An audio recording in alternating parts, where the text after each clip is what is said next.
Oh. Oh no.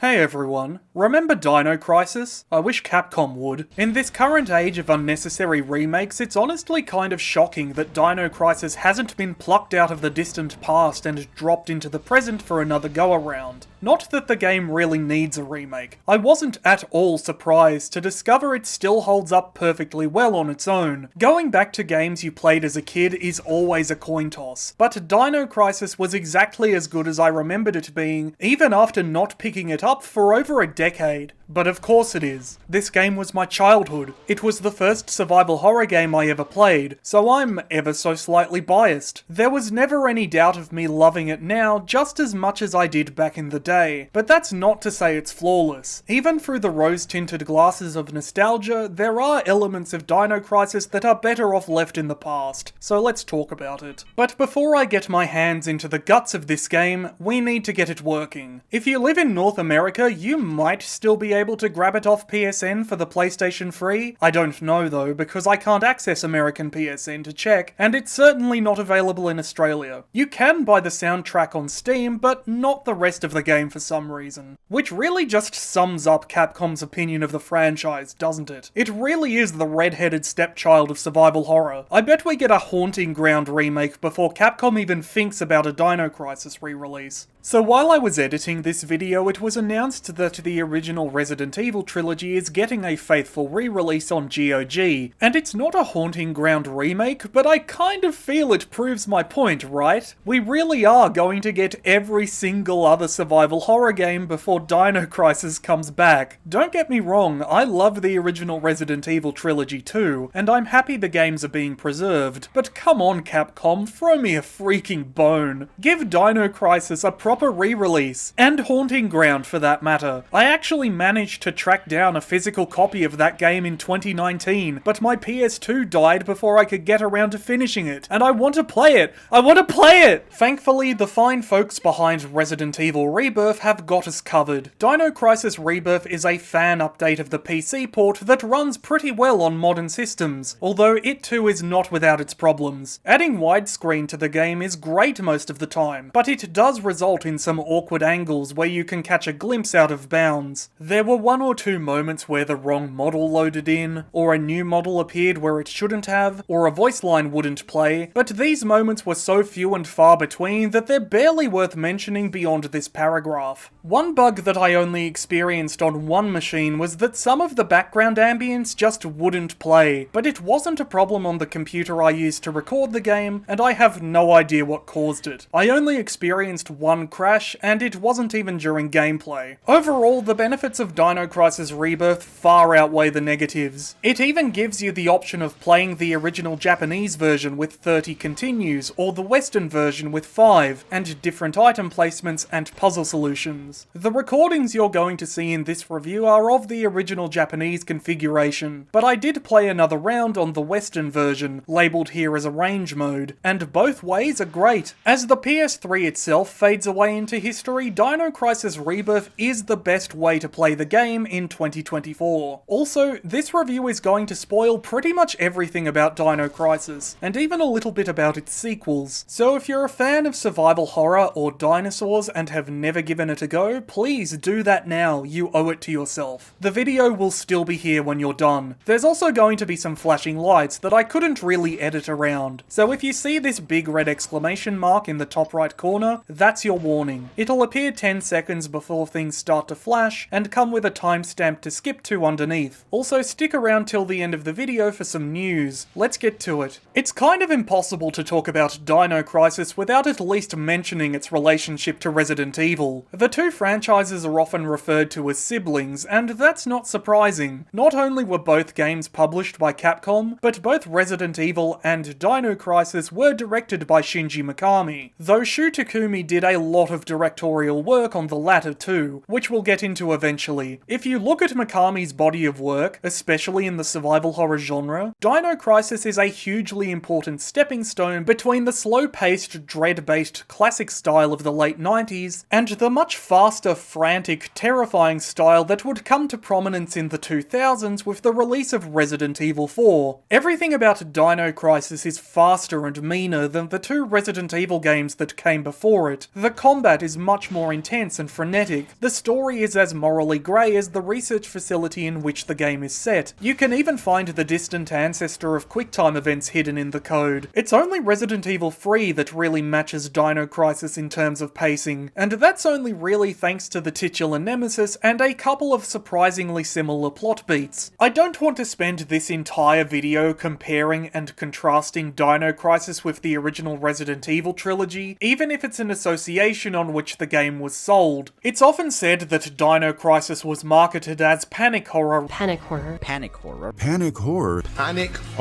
rather than another entry in the survival horror genre. Pretty much everyone says it. Panic horror.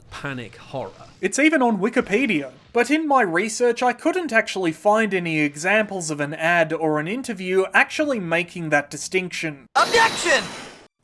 Actually me. If you take a look at the archived Japanese website for Dino Crisis, you'll find it was marketed as panic horror, just not in the West. And even if English language interviews and previews don't use the exact words panic horror, Dino Crisis was still hyped up as being a more intense experience, a roller coaster ride rather than a haunted house, which is more or less the same idea with different phrasing. Regardless, I think panic horror is an apt description of the differences between Dino Crisis and Resident Evil. So for the rest of this critique, we're going to put Resident Evil aside, and focus on Dino Crisis as its own thing. After all, it's how I played the game originally all those years ago as a kid. There's one thing I can't deny though. Dino Crisis's setup is pretty much just Resident Evil 1 all over again, even if it does put its own spin on things. You have mail. For a game that aims for such heights of tonal intensity, the way Dino Crisis opens on a stuffy PowerPoint presentation certainly is a choice. Because what's more panic-inducing than having to go over quarterly expense reports? The information being conveyed to the player is pretty crucial to the rest of the plot, and it's not like Dino Crisis is the first game to open on an avalanche of exposition, it's the delivery that sucks. Having to wait for the mouse to click next after every line of dialogue is just as tedious when it's in a video game cinematic as it is when you're stuck having to watch an actual PowerPoint presentation. And no amount of beeps or boops or fancy visual design is going to change that. It almost feels like it was thrown together at the last minute to give some context to what's going on, just in case the info included in the manual wasn't enough, because no other part of the game is like this, aside from the ending slides. I think it works there better, and I'll get into why when we finally reach the end of the game, but here at the start, it's just such a flat note on which to kick things off. It's not what we're here for, so let's get through it quickly. Dr. Edward Kirk is a mad scientist that the world thinks is dead. The secret Operation Raid team found him alive and well and working at a remote research facility operated by the Borginian Republic. A mole named Tom has been keeping an eye on him, and you're being sent in to repatriate him to keep all his discoveries to yourselves. The rest of the opening cinematic breathes a bit of life back into the story, but it doesn't explain much about what's going on. The 4 SWORD operatives are airdropped in over Ibis Island under the cover of night, though only 3 make it to the rendezvous point in time. Let's move out.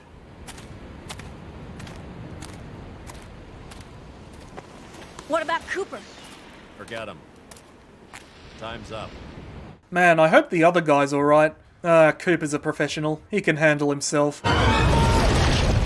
And it's here, at last, under the light of the full moon, that Dino Crisis finally begins. Okay, this is the first checkpoint.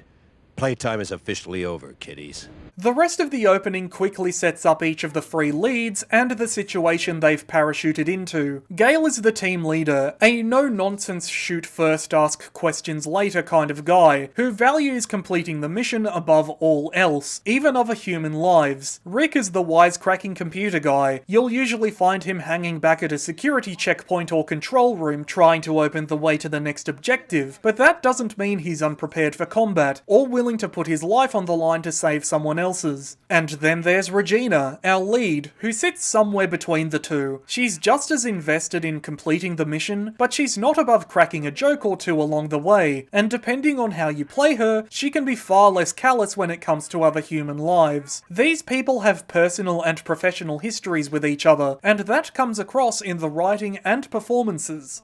Let me guess. This is some of your handiwork, right? Very funny. There's already a little tension between them, but for now that's under control. After all, as far as they know, this is just another regular workday. The opening section of Dino Crisis doesn't just do a good job of establishing its lead characters, it works really well as a tutorial too. It doesn't take place in its own isolated section of the map. This outdoor area beside the guardhouse is a fairly major thoroughfare during the early game, but the prologue finds clever ways to close it off and keep you on the right path. If you try to follow Rick indoors, Gale will call you back to focus on the task at hand. Rick can handle the inside of the facility on his own. You're still allowed to explore, but they give you a big obvious door to draw the eye, and an enclosed space within to make finding the key item that much easier. It rewards you with extra healing items if you take the time to check the storeroom more thoroughly too. Outside, the game makes it clear you'll be coming back this way through the placement of an item on the other side of this locked fence, and it's only once you've got the hang of exploration that it takes you around to an isolated area at the back of the facility for your first encounter with one of the game's deadliest foes, this battery puzzle. I've got a lot to say about this puzzle, but we'll save it for now. Here in the prologue, it actually does a pretty good job of breaking the tension by giving you something mundane to focus on. The whole opening of the game has been everyone going, huh, that's weird. Something's wrong. The lights in the guardhouse are out. The brass is still warm. These guards were shooting at something very recently. So who were they fighting? This wasn't much of a fight. I don't think these guards hit anything before getting sliced and diced. Whatever they were shooting at came in through there, and ripped right through the steel fence. Rick here. I'm in. The place is deserted, though. This guy's been eviscerated. Something tore his intestines straight out. Something is obviously wrong, and we as the player already know what that is, as if the background of the inventory or the main menu didn't give it away, and we've all been waiting with bated breath for the tension to crescendo in a flurry of talons and teeth, but the game holds back just a bit longer. The battery puzzle isn't difficult, but it requires enough mechanical input from the player to draw your attention, and it's only then, once the power's back on, that everything starts to go wrong.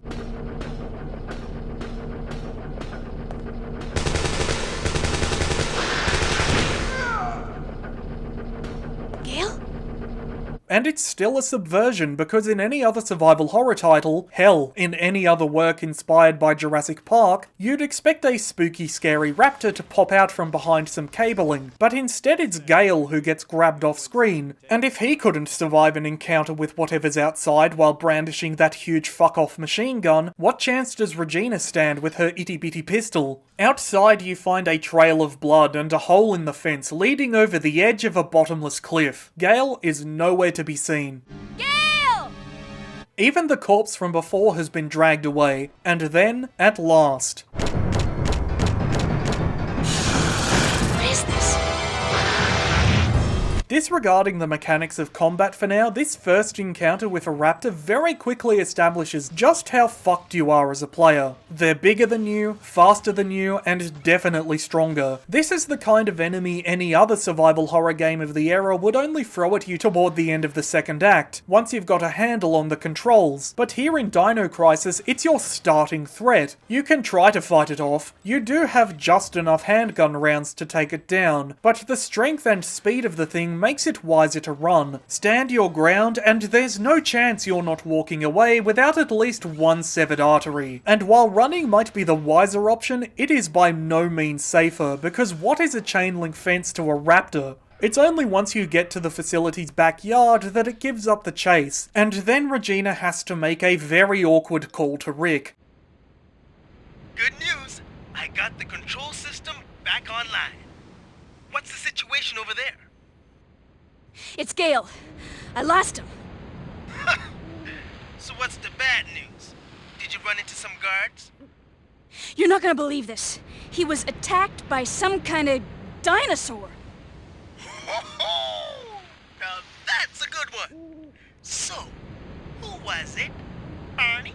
Someone should mod that in. Has anyone modded that in? Modders, mod that in. Side note, but could you imagine the collective pain of humanity if paleontologists discovered tyrannosaurs had the same coloration as Barney the dinosaur? The world would never be the same. This isn't a joke, you idiot. We were just attacked by a big-ass lizard. You still have to meet back up with Rick in the control room before a lot of the facility's interior opens up, but this cutscene is effectively where the game's prologue ends. This security system is a snap for me. Real amateur stuff. What was meant to be an easy in-and-out abduction has already gone sideways. Everyone who's still alive knows what they're up against. Half the team's already missing, presumed dead. Getting to Dr. Kirk is going to be a lot harder than anyone thought, to say nothing of the difficulty in staying alive long enough to find him. It's an effective opening because it runs through each of the game's core systems, exploration, puzzles, combat, in quick contained bursts without coming off as overly handholdy, and it sets the mood for the rest of the game. There's a shift in tone from, that's weird, but we better get on with the mission, to, oh, we stumbled into the middle of something we really shouldn't have. Rick even suggests they abort the mission because, let's be honest, they didn't exactly come prepared for an invasion of dinosaurs. What we ought to do is just call in the chopper and get off this death trap. That's a great idea, but Cooper has the radio, and he's missing.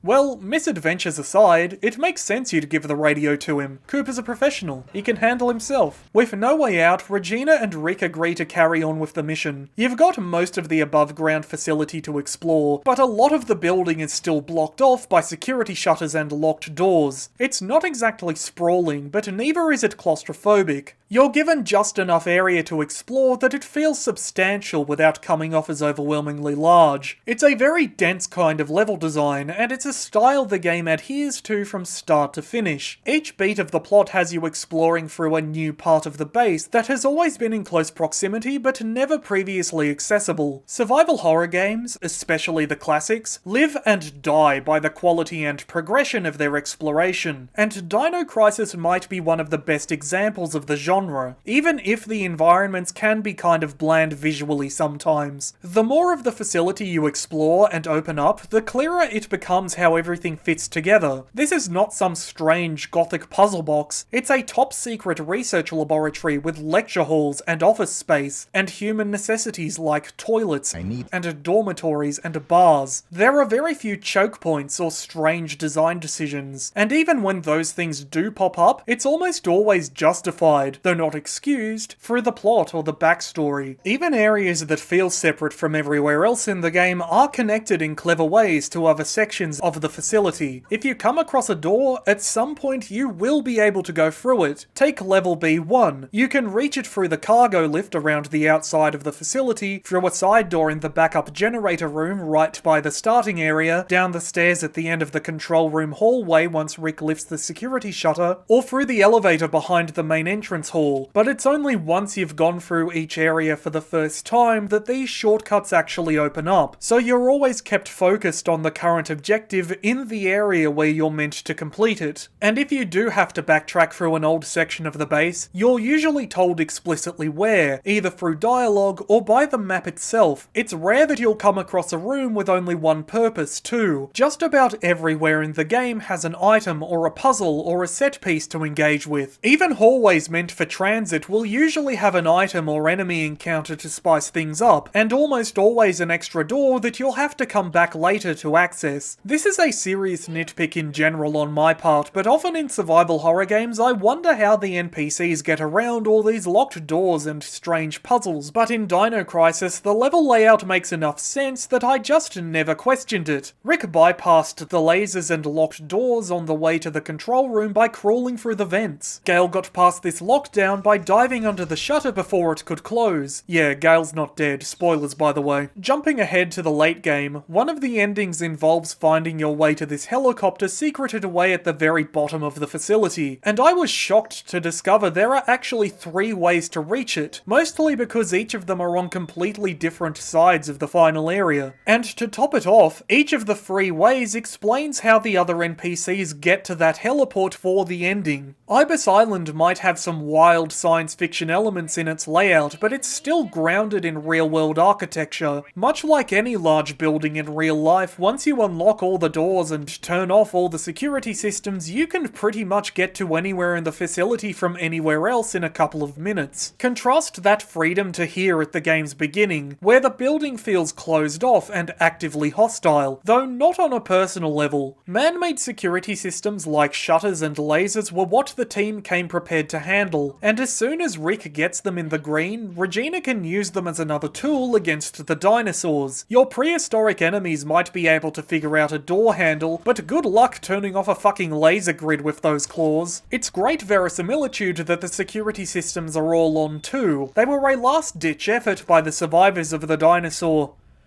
Crisis to create a closed-off refuge once the dinosaurs started opening doors. Not that it did anyone much good. There are more survivors than you'd expect huddled close to death in out-of-the-way places, but pretty much everyone unlucky enough not to already be within or beside an enclosed space is dead by the time the team rocks up, and the results are not pretty. At least the humans gave back as good as they got. It's always worth checking them for items too, because most of them died with an anode in hand. You can move a lot of shelves and boxes and things to find extra goodies too. Sometimes you don't even have to shove anything aside, you can just grab it through a couple of interactions with a desk or a locker. But if you're really short on supplies, you can always seek out a plug box. Inventory management has always been a big part of the Capcom brand of survival horror, and Dino Crisis is no different, though it does throw you a couple of bones. You only have 10 inventory slots, but key items and weapons are counted separately. It's only medical supplies and ammunition that will fill up a space. At first glance, that might seem like a serious oversimplification of the mechanic, but you can't fit much of any one item into a single slot, and there's a greater variety of both ammunition and healing supplies to find. If you're a little loot goblin that goes around vacuuming up every item you see, you'll quickly hit the item limit with the amount of anades and intensifiers littering the place. And no wonder there are so many. Compared to ammo and health packs, they're pretty fucking worthless. And once you do fill up your inventory, the only way to make space is to use what's in it, or drop stuff off in a plug box. I call them plug boxes mostly to just differentiate them from the more classic item box. For one thing, you need these items called plugs to unlock them, and they're not cheap. Some of them cost up to 3 plugs to unlock. They're not all interconnected either. You can only access items placed within other unlocked plug boxes of the same colour, something I only discovered while writing this script.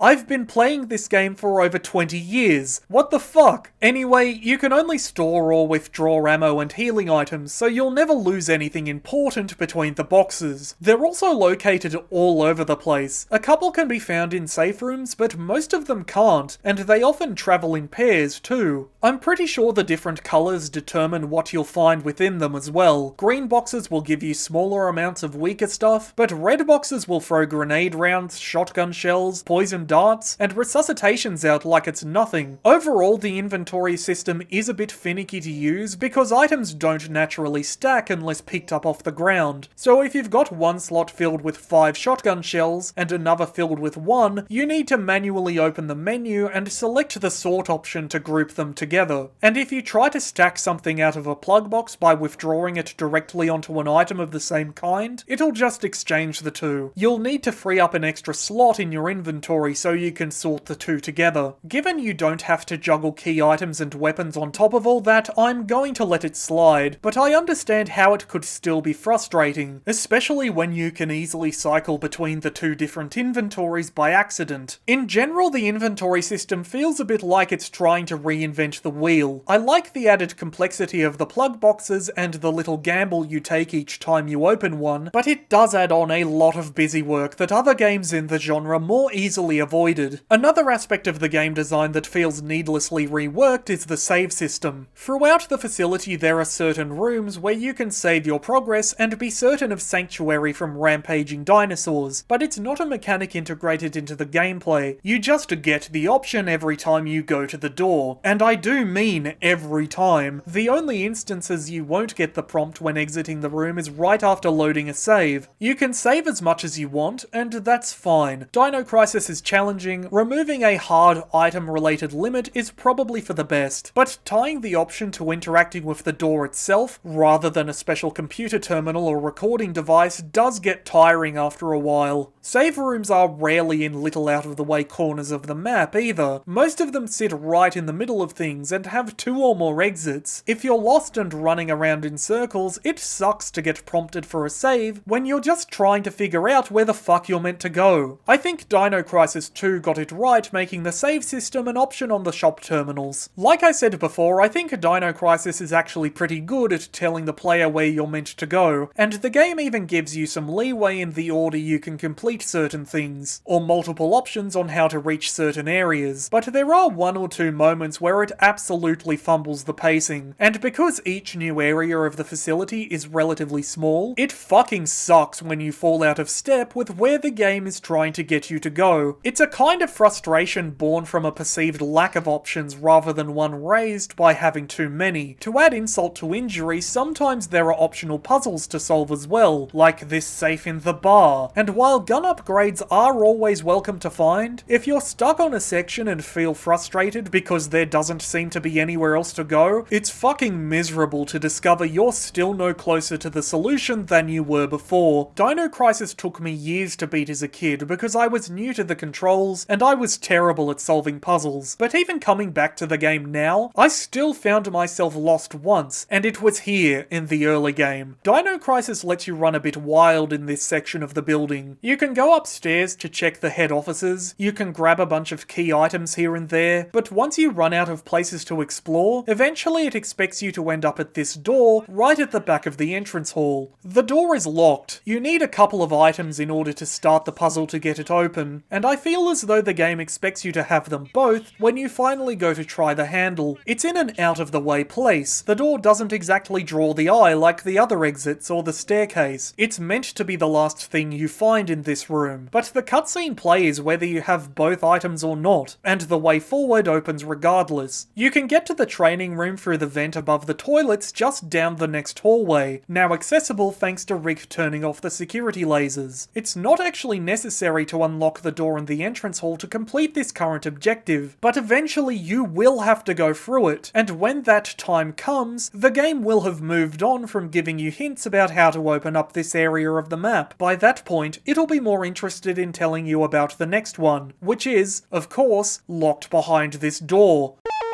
The way to open it is simple on paper. You unlock the safe in the guard room, that gets you the key to the front door of the entrance hall, and one of the puzzle items is on the corpse of this poor fuck by the guardhouse. The other half is up in the head office, but the game actively pushes you in that direction. It is locked behind another puzzle of the same type, but you'll run into both pieces needed for that one naturally through exploration. It was unlocking the safe in the guard room where I got stuck. The code is written in a document in the locker room just across the hallway. It's right here on the desk, that a raptor flipped over while trying to bite my face off the first time I entered the room. Oh, and after that, it was just on the floor for the rest of the run. I actually died after this point, so the locker room ended up reset through a loaded save, but it never clicked for me that this was a document I could investigate and read until I looked it up. Readable documents in Dino Crisis generally stand out against the muted tones of the environment, not just because they're bright yellow and blue in colour, but usually they're the only examples of paper in any given room. But this is the exception. The blue blends in just well enough with the darkness that it doesn't pop against the rest of the 3D background, and certainly not beside the spinning item pickups or somewhat agitated raptor. It's even worse if the file is knocked to the floor. Just about every file in the game looks like this, yes, but it's also one of the first documents the player is likely to encounter, so that visual hint hasn't been established yet. The yellow file upstairs in the bar is much easier to read off the rest of the environment. The blue memo in the locker room just fades away. I don't mind that the files aren't stored in your inventory for easy access. It's another way they could possibly trip you up too if you don't write down a code or a puzzle hint and then forget the specifics and where you read them, but it's also a problem easily remedied by keeping a pen and paper close by while playing. This isn't, and I do wish they had been made to stand out a bit more obviously from the rest of the backgrounds like the items, especially here. It's the one scuffed bit of progression in the game, At least, the only one I found after not picking it up for a decade. And it sucks that it comes so early on, because I could see that sort of thing really souring someone on the experience, as bad as I was soured on Men in Black. You want to know how to not make a survival horror game? Look no fucking further. Talking through the plot of Dino Crisis's early game is actually kind of tricky, because even though not much happens, it's possible to play the beats out in a non-linear order, which is pretty much the reason I got stuck during this playthrough. You can't make drastic changes to the plot, but the game does give you some small amount of control over the pacing, so I'm going to go through everything in the order I think they're best experienced. After meeting up with Rick in the control room, it won't be long before he contacts Regina again with the news that he's cracked the security codes on several of the facility's lasers. Thanks. Regina can open up even more of the ground floor through exploration and key hunting, interspersed with a raptor attack or two. Shit. Eventually you'll end up at the locked door to the head office on the second floor. It's a quick and easy tutorial for the game's run of cryptographic puzzles that I'll get into detail about later. It's what's behind the door that matters here. A survivor. Are you from the rescue team? Yes, I am. Do you know where I can find Dr. Kirk? Kirk! That fool! What's he plotting now? What are you talking about? Here. Take this. What's this for? I don't know. Told me extremely vital. It seems our boy here was suffering from a real bad case of cryptic bullshit-itis, because if he'd ever bothered to look at the item he hands over to Regina, he definitely would have noticed the exact same medal on the key card as is in the display at the back of the room. Anyway, T-Rex.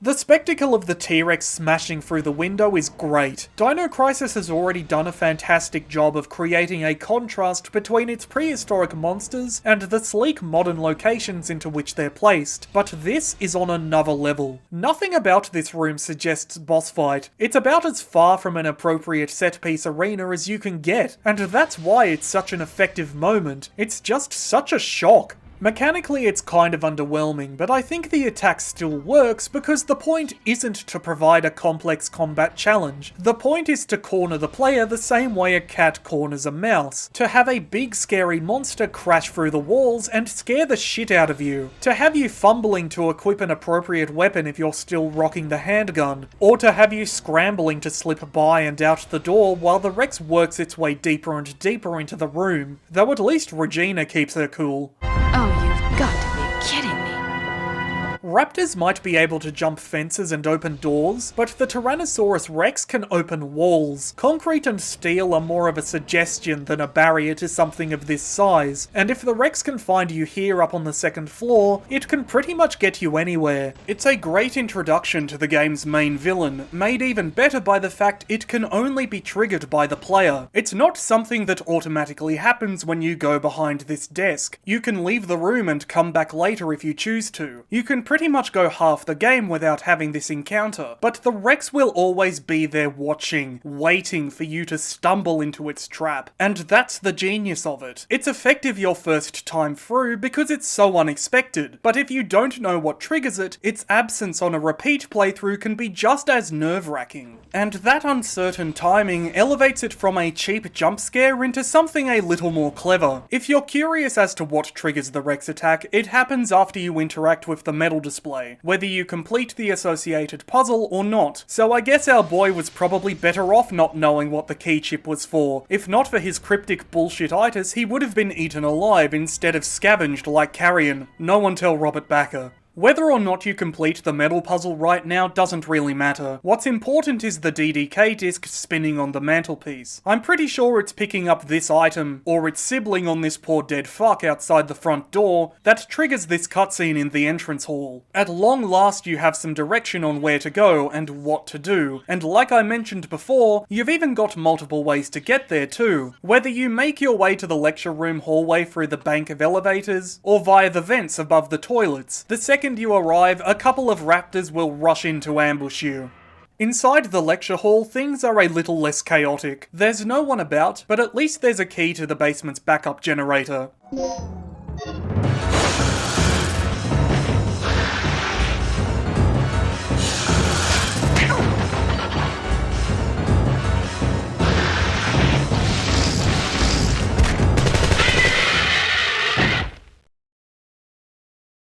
Gale's survival isn't really a surprise, given we never saw the body. It's only his radio that died during that first attack at the start of the game. He's taking the presence of dinosaurs pretty well, all things considered. It's always eat or be eaten out in the battlefield, no matter who or what you're up against.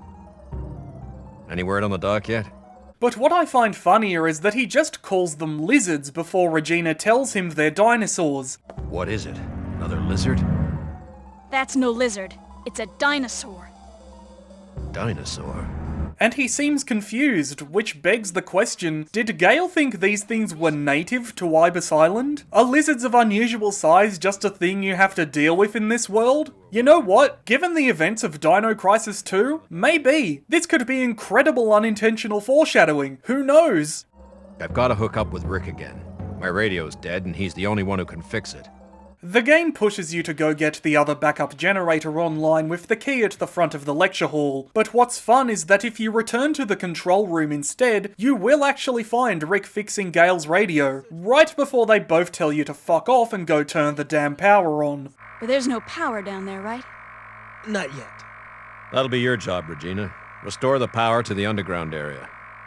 The way to the other backup generator is actually back in the starting area, through this locked door in the second room of the game. The backtracking kind of sucks, but at least it's not very far, and they do try to keep the journey a little interesting. As soon as the generator's online, Rick calls you back to the control room, and once you arrive, things get a little crazy. What's the emergency? Gale just told me he saw someone on the underground monitor. It flashed by pretty quick, but I'm sure I saw something. Rick, open the shutter to the underground area.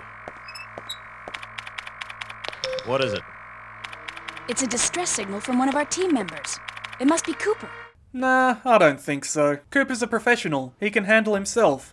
Rick suggests it might also be Tom, who you won't remember as the narrator of the opening PowerPoint presentation because you were fast asleep. Look, we'll deal with it later. Our first priority is the survivor in the underground. It could be the doc. What are you talking about? He's asking for our help. We don't leave our own behind. And what if it's a trap? Would you want one of us to come and rescue you? Don't bother. I'm willing to take that risk. Remember our mission. We're not here to babysit. That's your way of operating, not mine.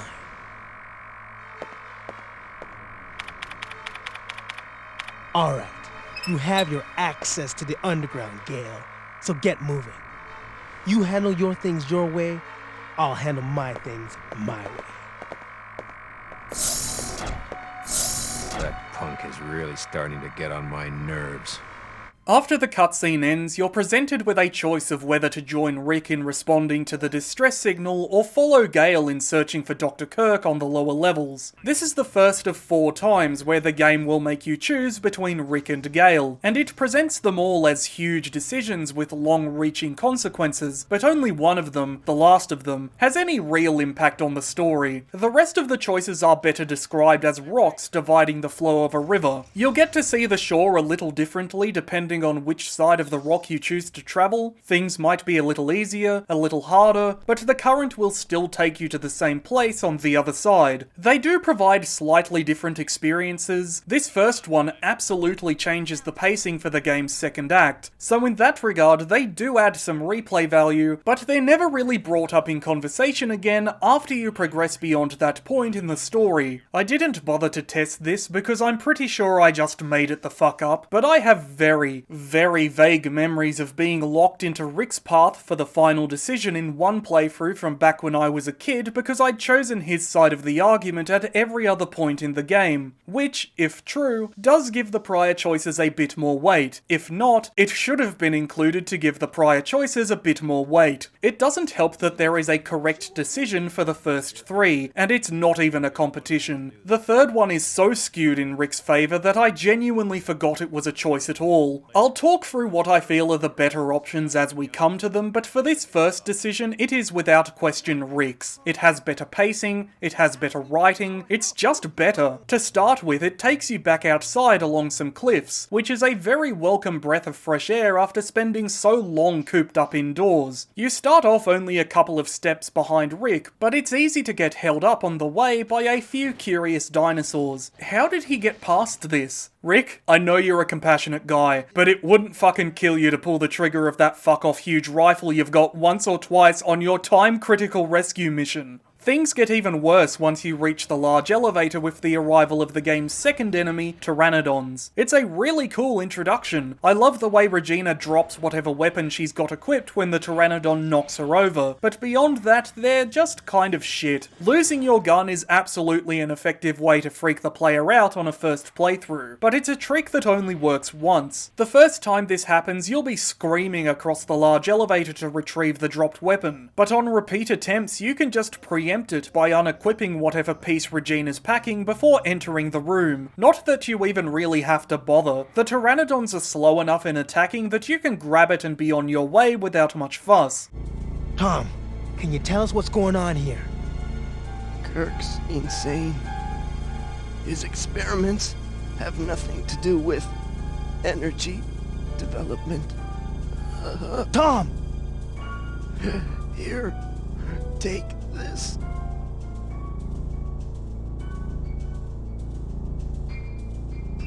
Damn, cryptic bullshititis is catching. We have to move him someplace safe immediately. Anyway, getting Tom to safety is a little more complicated than carrying him back inside. If you try to clear a path back to the control room, the game will hit you with a pretty firm no. The only way forward is down, which means completing this puzzle to get the large elevator working, and completing this crane puzzle to move these shipping containers, and not getting thrown into a giant conveniently placed fan. Well, this is awkward. Can you believe this happened to me twice? So you saw the beast, right? Yeah. Pteranodon, wasn't it? I meant you saw that it was a real dinosaur. It's unbelievable. Didn't I tell you? This is just like that movie.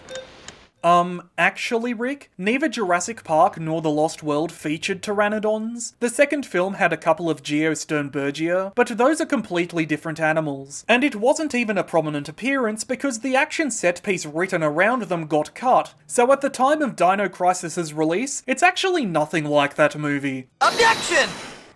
Actually me? Dino Crisis is set in 2009, yes really, so Rick is obviously referring to Jurassic Park 3, which released in 2001, and did feature Pteranodons in a big action set piece. They even pick up a dude like they do here in the game, so it actually is just like that movie. It's even got a guy called Cooper. Cooper's a professional, he can handle himself! This bit was for me and no one else. Anyway, Tom's dead. I'm not kidding. He makes it like 6 rooms and that's it. You don't even get to escort him the whole way. The second you leave the area with the crane puzzle, the game cuts away from Regina to this. Rick, watch out! Chew on this! Look at how quick he is on the draw. Tom couldn't get out of this game fucking fast enough. I have so many questions about this cutscene too. It's so shit. How did you not notice the raptor locked in the fucking examination room? Also, Rick, I have to ask, is your gun just for show? Does it even fire? Did you bring a prop to this super secret mission? And then, because you have no fucking clue where this is, when you get back to Regina, it's just business as usual. Guess I'll just keep going. And when you finally do catch up with Rick, 3 rooms away, it's just this. Rick. He's dead. Hey, it's not your fault. Yeah. I'll be in the control room. Cool, thanks. I understand why Tom had to die here from a developer's standpoint, because to keep him alive for even just a little bit longer into the game would be so much work. But speaking as a player, this sucks. I thought it was shit when I first played the game as a kid, I still think it's shit now. The game throws two of its more tedious puzzles at you under the pretense of saving this idiot's life, only for him to immediately slip on a fucking banana peel and die. You don't even get to take his gun. If Gale gives you any more of his bull, be sure to beat him down for me, okay?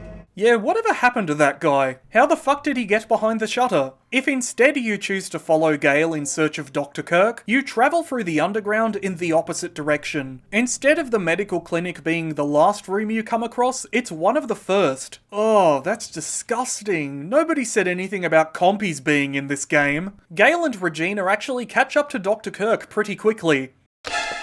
Hey, wait!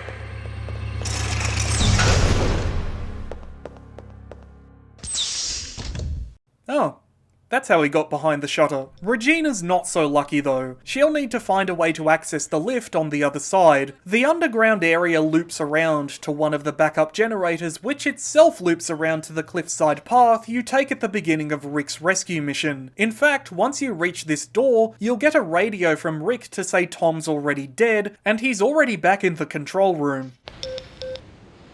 Rick here. I found Tom. And? I was too late. He didn't make it.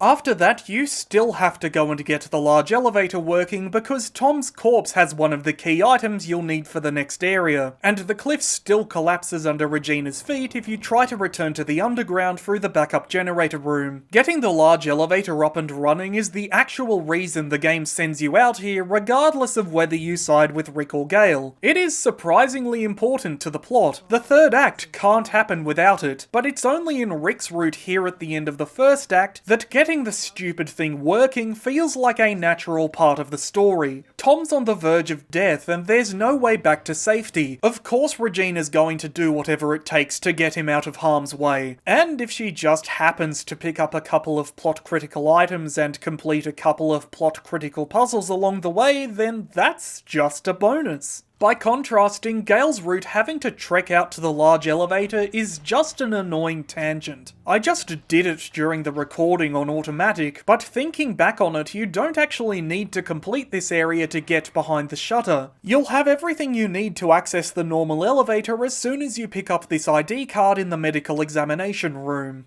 It would only be once you made it behind the shutter and ran straight into another locked door that you'd realise you actually need to trek out to the large elevator and get the keys off Tom's corpse. Assuming you even bothered to read the memo telling you that on this body in the cargo room. The game does its best to minimise backtracking by giving you an easy way up to the backyard through the backup generator room, but it's still clunky, and the diversion out here to the large elevator still feels arbitrary, at least here in Gale's route through this section of the map. I already prefer Rick's iteration just by virtue of it having more story content, but it's the pacing that really makes it work. Rick's route just has a better flow of exploration, and a better focus on this otherwise out-of-the-way area. Tom dying either way might suck, but at least he gave this little area a bit more purpose than, we need it for later. After that emotional rollercoaster, let's step back and take a moment to talk about something a little less chaotic. Dino Crisis has a visual and audio style that at this point is very outdated, but also very charming. There's something about the way 3D games looked in the late 90s that will always be appealing to me, but Dino Crisis is also clearly working to a very specific style. The humans and environments have the colour palette of a sleek and clean spy thriller that has suddenly been interrupted by an explosion of colour from the game's dinosaurs and the spilled gore they've left in their wake. It creates a fantastic contrast to see a bright green raptor strutting through the sterile white halls of this top-secret research facility. There is colour to be found around Ibis Island, but it's usually muted in tone. It's only when the game wants you to take notice that it will really make something pop. puzzle elements, or readable files, or fun set-piece moments, or even the lights on the team's radios, though as I've spoken about, the game does fumble this sort of presentation once or twice. But that's the trade-off for having a fully three-dimensional environment, and the benefits far outweigh the drawbacks. A fully 3D game world lets you move objects around in ways a game with pre-rendered backgrounds can't, at least not without a lot of effort or crunch. When everything is presented at the same level of visual quality, it's impossible to tell what might end up as part of an action set piece or tense moment. The dinosaurs might smash through windows, tear down fences, or knock tables aside trying to get at you. It better suits the colour palette too. A whole game of clinical office spaces and research laboratories rendered into 2D backgrounds would get old long before the credits rolled, regardless of their quality, but bumped up into 3 dimensions, every area has a bit more personality just through the depth and volume of the space. It's like the difference between scale models and matte paintings in old movies. They can both be amazing to look at, but they serve different purposes. A miniature model can provide tactile, tangible detail when the camera gets right up close to it that matte paintings simply can't, and it's that detail that Dino Crisis's environment excels at. The gore pops. The bodies strewn across Ibis Island are more viscerally disgusting in the ways they've been ripped to shreds, because they're not just drawn into some corner of the background. That's disgusting.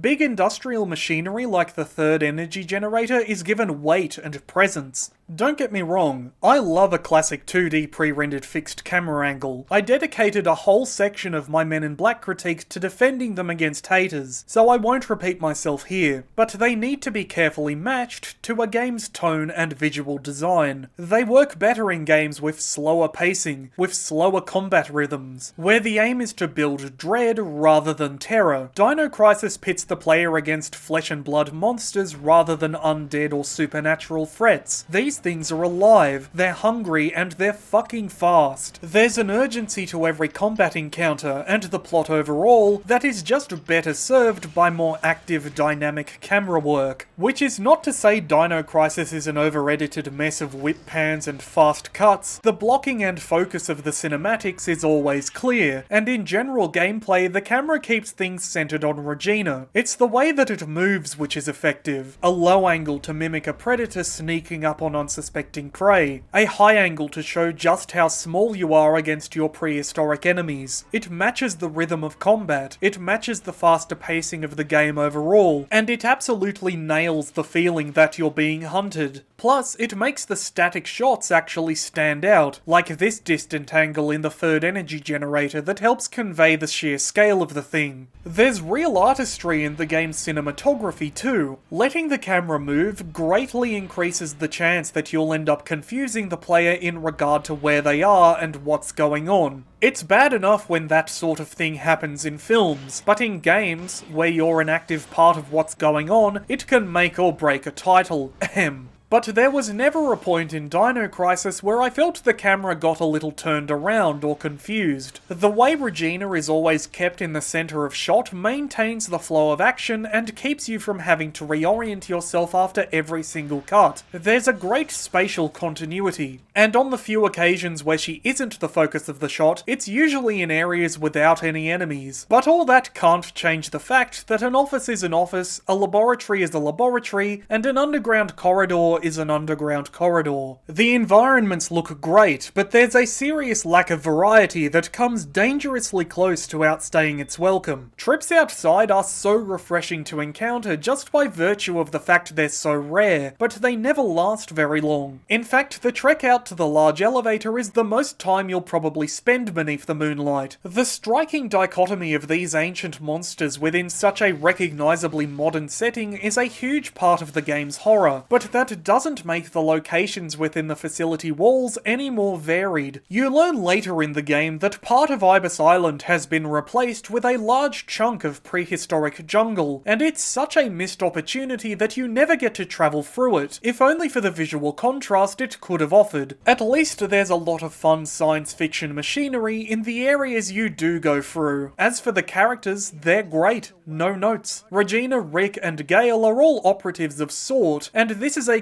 covert mission, so they all drop in wearing dark colours and body armour, but are still given a great amount of individual character in other aspects of their designs. If anything, the team is easy to tell apart, which is kind of an issue for a bunch of spies. The only exception is Cooper, but then again, Cooper is a professional. He can... I like how the outfits actually seem a little more functional and a little more believable too. They look like the kind of gear a spy might wear when sent on a mission. Regina's cat suit is kind of silly, yeah, but it doesn't even sexualize her all that much. It's not an issue. The bonus costumes are a little more horny in the way a couple show off Regina's legs, but it's no worse than the first couple of Tomb Raider games, or even Jurassic Park, and given she's the main protagonist, you can hardly call her passive. Plus, she's never really sexualized in the story, so it's not really a problem. The outfit's just an odd choice. Since we're on the topic, I really like the way Dino Crisis treats Rick too. Rick is the only NPC to survive the game no matter what ending you get, and nothing about his characterization or voice performance comes off as tokenistic or callous. He's just a person trying to make the best of a bad situation, same as Gale, same as Regina, same as Dr. Kirk. His race is never commented upon any more than Regina's gender, and neither is ever used against them by the other characters or the writing overall. So, you know,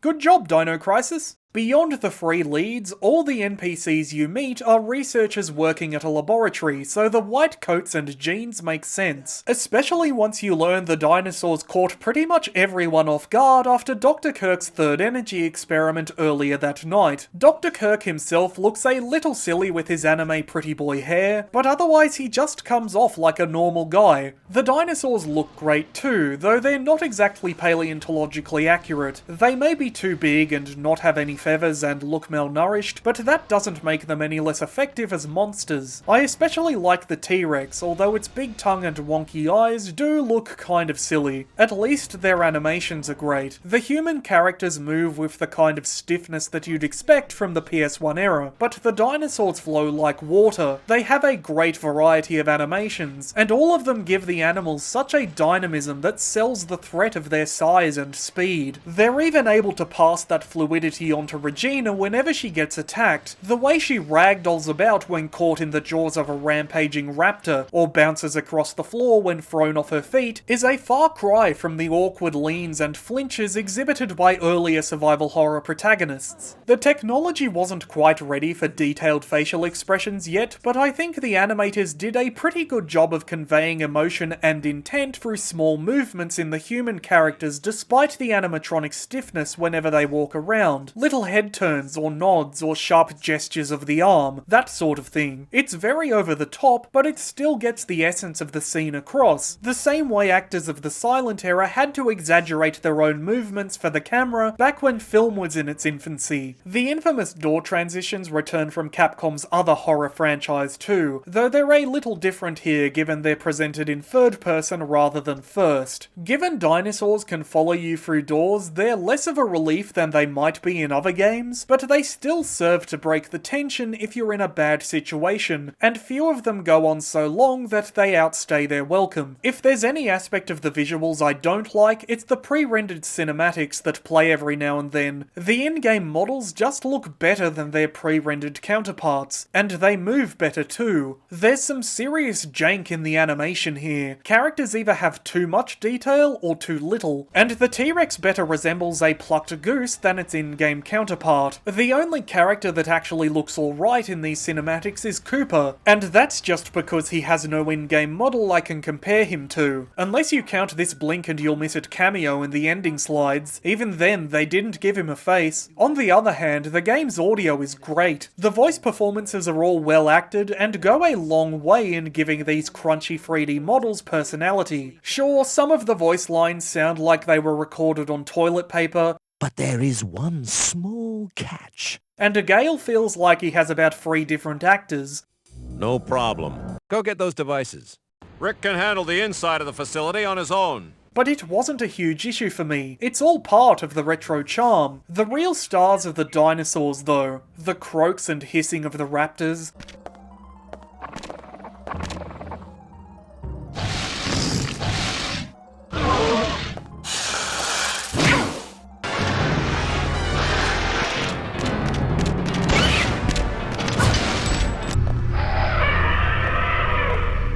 the chirps of the compies, the squawks of the pteranodons,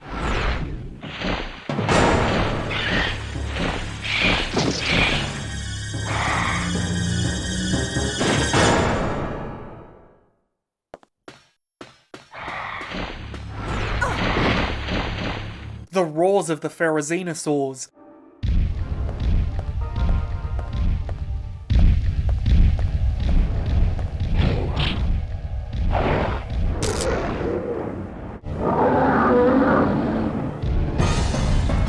they sound great, evocative of the animals from Jurassic Park that clearly inspired them, but also unique in their own ways. Even just the noises they make when moving around really add to their character, be it talons click-clacking across a floor,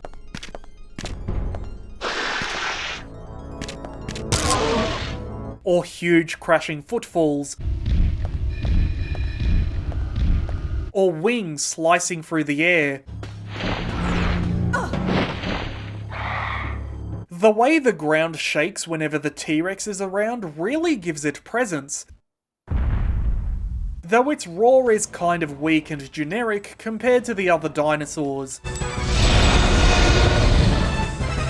The game makes great use of spatial audio too. You'll always know if there's an enemy nearby because you'll be able to hear them moving about, even if you can't see them.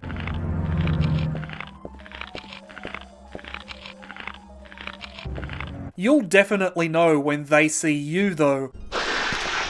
There was a great moment late in the game where I was fighting off one of the elite blue raptors, and even through the intense music and the sounds of combat, I was able to hear a second enemy rushing in to join the fray from around a nearby corner, and it just filled me with dread. The rest of the sound effects are really good. The bleeps and bloops of the menus and the puzzles all fit well together with the ambient noise of whirring machinery and crashing waves.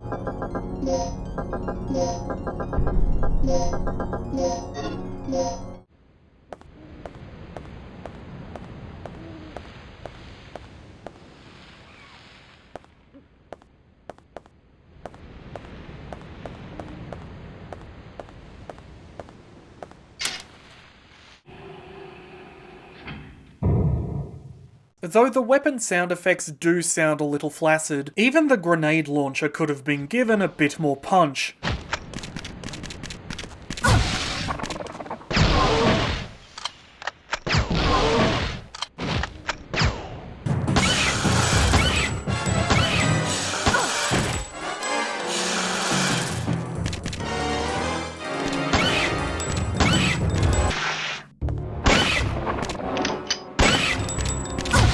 What's crazy is that you can upgrade each of the weapons with parts scattered around Ibis Island, and doing so actually gives their sound effects a bit more heft, but it's such a negligible difference that I had to listen to them side by side multiple times to even catch it.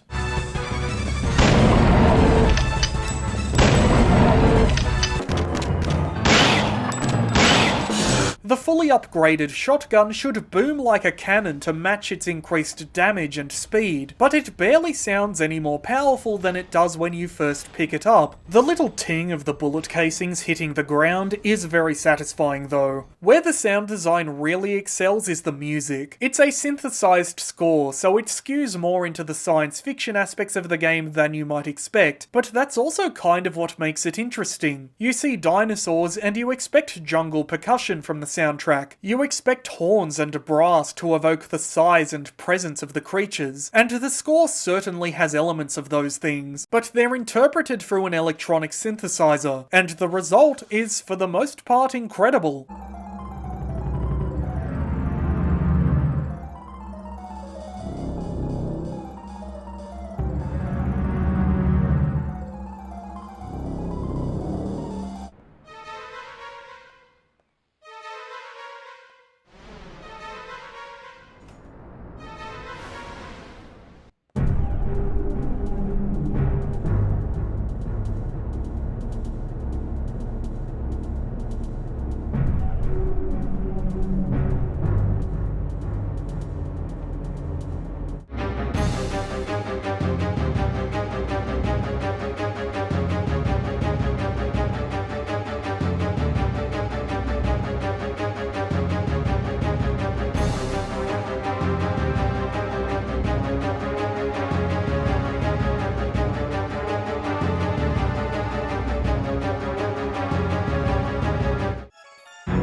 Sure, there are one or two tracks that are just butt trumpets.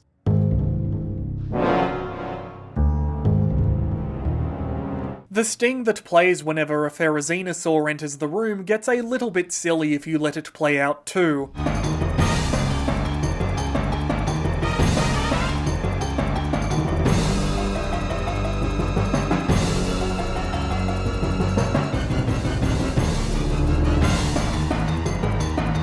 But take the music that plays as you're exploring the research complex, how it builds tension like a pot set on a stove to boil, never quite spilling over into outright terror.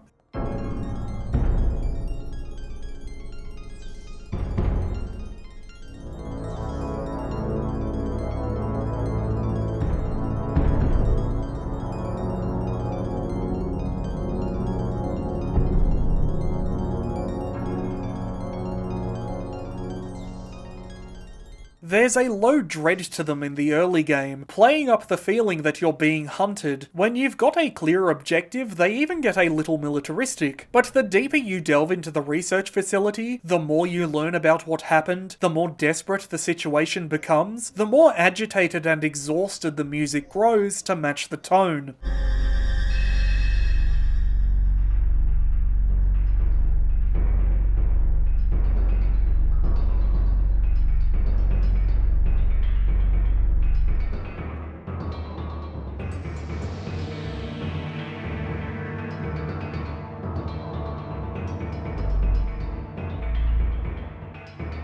Until finally everything crescendos in a whirlwind of chaos the second you're confronted with an enemy dinosaur. The combat tracks do a fantastic job of translating the panic of every dinosaur fight into music.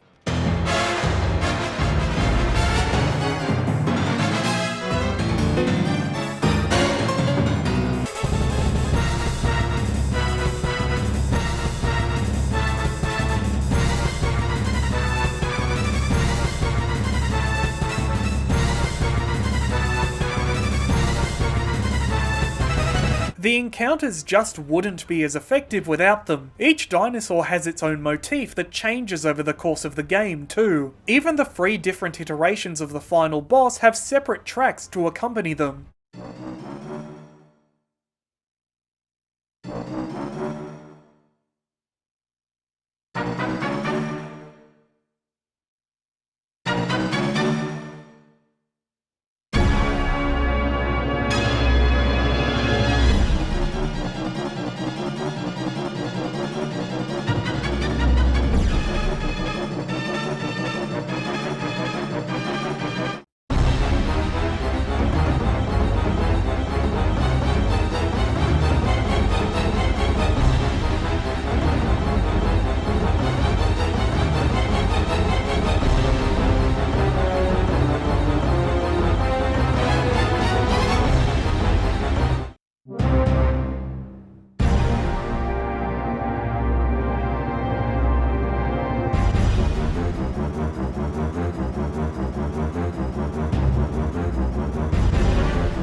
It's great. Outside of the combat encounters, there's some great action-adventure tracks too, like the music that plays when you set the third energy generator to overload. I love the way it incorporates aspects of a warning siren into the mix to help create a sense of urgency.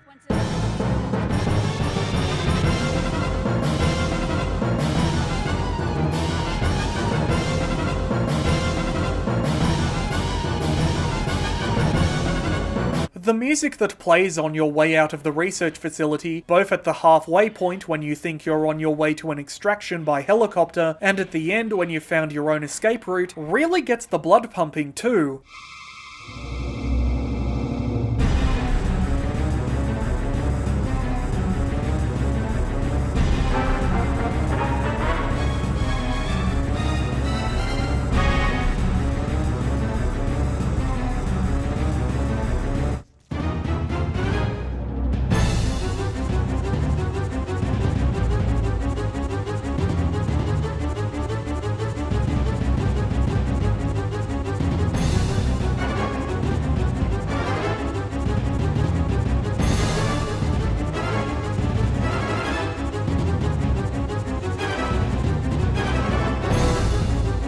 It wakes you up, gets you ready to fight your way out guns blazing, and there's a real triumph to the late game tracks as well to celebrate the effort of overcoming such unlikely odds. But Dino Crisis's crowning musical achievement is without a doubt its safe room theme.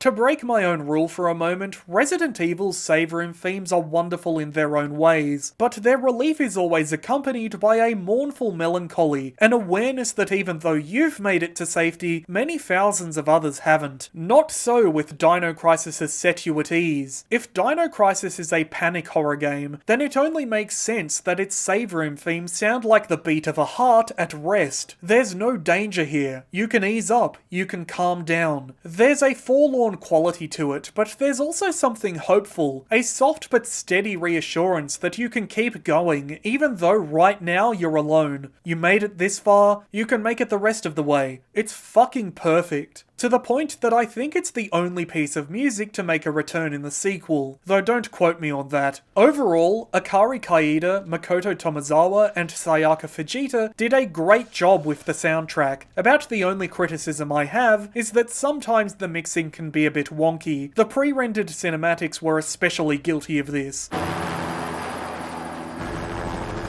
Feels like we got a little turbulence. Once you hit the ground, head straight to the designated convergence point. Got it? But it wasn't a huge problem. Hunting for a way through to the elevator down to floor B1 is the point at which I got stuck that I mentioned earlier, so I won't keep grumbling here. But assuming you don't miss this deep blue file on this deep blue table in this already pretty dark locker room, it's actually pretty quick. The ID card in the medical room gets you access to the war room, which nets you a fingerprint scanner, and then it's just a matter of tracking down someone with any actual fingers left to create a new employee login to get the lifts working. There are a couple such corpses lying around, but only one of them actually had their employment papers on their person when they got jumped by a raptor. Find the right computer, and we're back in the game, baby.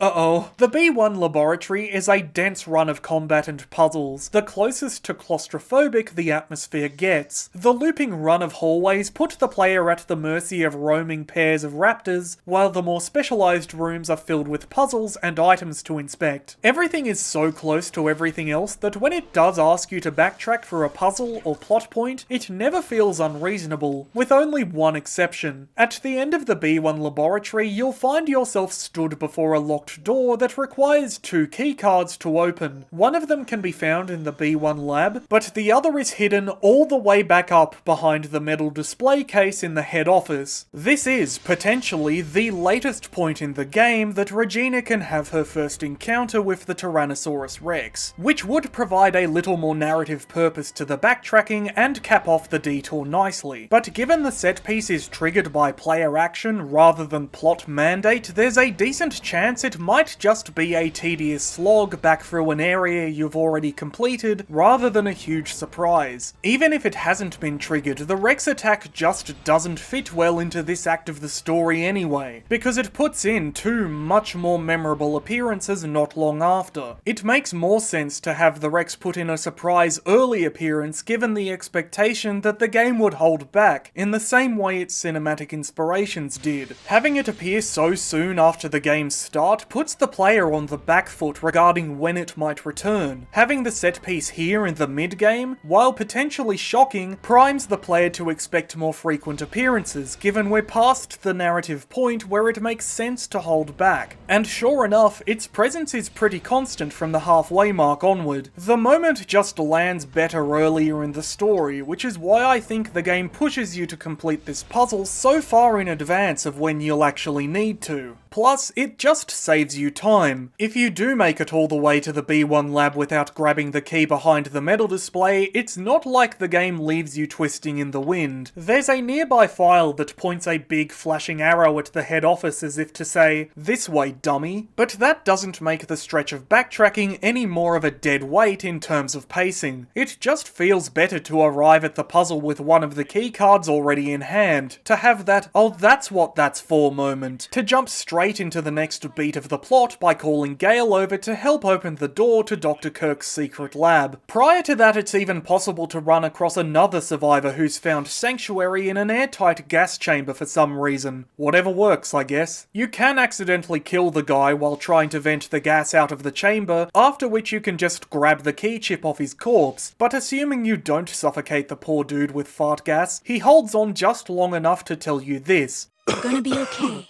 What happened? That fool. Who are you talking about? What are you planning, Kirk? I'm here with the rescue team. Where is Dr. Kirk? Here. This will give you access to his personal lab. And then dies. I know this guy's been huffing farts for a while, but please, could somebody give me a straight answer about something? Anything. At least Regina's a bit more confident in her lie about being from a rescue team than she was with the guy back up in the head office. I wonder if the dialogue changes depending on which guy you run into first. I'm not going back to check for this video, so I guess I'll leave that one up to anyone out there curious enough to try for yourself. Objection! Actually me. You can't even get to the elevator that takes you to the B1 lab without first going through the head office. You said as much earlier in the video. So no, the dialogue doesn't change. It can't change. Oh fuck. Anyway, back in the computer room, Gale comes running the second he hears Regina might have found a way to Dr. Kirk. So, what's our status? Here, take this. Ready? Okay, on 3. 1, 2, 3. As usual, Kirk is nowhere to be seen, but there is this weird vortex thing, and a lot of notes about the Knight's earlier experiments. The reason SORT wants Dr. Kirk back home so badly is that he's the genius behind Third Energy, a clean alternative to coal, gas, and nuclear power, if you can get it working. Third Energy is an unstable beast at the best of times, which Dr. Kirk learned the hard way in the accident that allegedly killed him 3 years before the start of the game. But since defecting to the Borginian Republic, he's been working on a way to stabilize the Third Energy generator while it's running. To that end, he invented the appropriately named stabilizer. Tonight was the night of the stabilizer's debut, and the test worked. It worked so well, in fact, that the Third Energy generator was able to keep running long enough to reveal its other, somewhat more significant drawback. Third Energy rips open the fabric of space-time and exchanges whatever is present at one point in history with whatever's in the same place at another, hence the dinosaurs. It is a fantastic throwback to mid-20th century science fiction, the same way something like Half-Life is, an experiment gone wrong due to unforeseen consequences, and like Half-Life, you're pretty much riding the wave of the disaster from start to finish. Regina and the lads were late to the party, but not by much. The blood and bullets littering the facility are still warm when they arrive. Everyone caught outside when the dinosaurs ionized in was pretty much doomed, and many of the researchers still indoors during the experiment didn't fare much better either. But like I said before, there are a surprising number of survivors for a horror title, even if most of them are fatally wounded by the time you cross paths. The raptors have managed to get into so much of the facility because they're big scaly rats that creep between the walls the way they used to hunt between the trees, and in doing so caught most of the facility off guard. Ibis Island was probably expecting an infiltration of SORT super spies more than they were an invasion of fucking dinosaurs. The same way Regina, Gale, and Rick came prepared for guards, soldiers, and security systems rather than prehistoric monsters. Not the other guy though. Cooper's a professional. He can handle himself. As I said about the colour palette, the characters think they're part of a spy thriller when they're actually players in a science fiction horror story, and despite how quickly the raptors invaded, they haven't made it everywhere in the facility. Throughout most of the game, it's a race between them and Regina to see who can get to the most distant corners of the research complex first, since it's only been 1 or 2 hours since the third energy experiment that brought them here to begin with. You later learn third energy works by creating clean energy through ionizing the atmosphere, which I'm pretty sure is bullshit, but throws around just enough science big words to sound sort of plausible, like whenever a universal cure for cancer causes zombies in fiction. How it works isn't really relevant to the story anyway. It's the Saurian side effects that are important, even to Dr. Kirk himself. The stabilizer may not have been able to contain the third energy reaction completely, but for such a perfectionist he doesn't seem to care, because being able to replace enemy targets with prehistoric jungle at will from a safe distance in the middle of combat is way more profitable to the global military-industrial complex than a new form of clean energy. As long as he can make it off Ibis Island alive, Edward Kirk is going to be rolling in it for the rest of his life, and he says as much in the notes he left behind in his private lab. After running a simulation of the third energy reaction herself, Regina returns to the computer room to give Gale the bad news. He's not here. Why? This operation is taking way too long already. Warning. The emergency system has been activated. Emergency lockdown in progress. What's going on? Oh, Kirk must have tripped off the security system. That fool. What's your status, Regina? I'm reading an emergency lockdown in your section. We're trapped inside here. Kirk must have triggered it off. We didn't touch anything. Can you clear it? I'll see what I can do. Clearing the security lockdown is simple enough, and then... You have 10 minutes until this section is sealed off. We'd better get moving. We've bypassed the door lock and we're on our way out. That's great, but the entire underground area is crawling with dinosaurs. You'll never be able to make it through there. Don't sweat it. I'll take them all out one by one if I have to. Brilliant plan, fearless leader, but I have a better one. These readouts tell me there's an emergency escape hatch in the dock's private quarters. You should be able to make a clean break through there. This is the game's second big choice, and it is by far the least consequential. The question boils down to asking whether you want a single combat encounter or a puzzle, and that's it. The choice doesn't affect the plot in any meaningful way, it doesn't lead to any extra content the way the others do. It might as well be asking whether you want to exit the area through this door or that door. If you choose Rick's route, he'll guide you back to Dr. Kirk's private lab to go through what is probably the most tedious puzzle in the game, and then that's it, the sequence is over. I chose this option on my very first playthrough as a kid because I didn't feel confident in my skills with the tank controls, but the puzzle left such a sour taste in my mouth that I have never willingly picked it again until now, and that's only because I needed a recording of it for this video. I'll go into the specifics of why that is when I talk about the puzzles overall. For now, let's talk about Gale's option. The guy can be a jerk, and even here he comes off as an asshole to Rick when he's just trying to help. Forget it. If you can't crack the code before the dinosaurs rush in, we'll be completely trapped. I know. You just have to trust me. I don't. But he's right, it's just easier to escape the B1 laboratory through brute strength and the odd dodge than it is to play 4 rounds of 5-dimensional free-card Monty. The game expects you to fight your way through the raptor hordes, but you don't have to fire off a single shot. It's more than possible to run to safety without taking so much as a passing tail whip.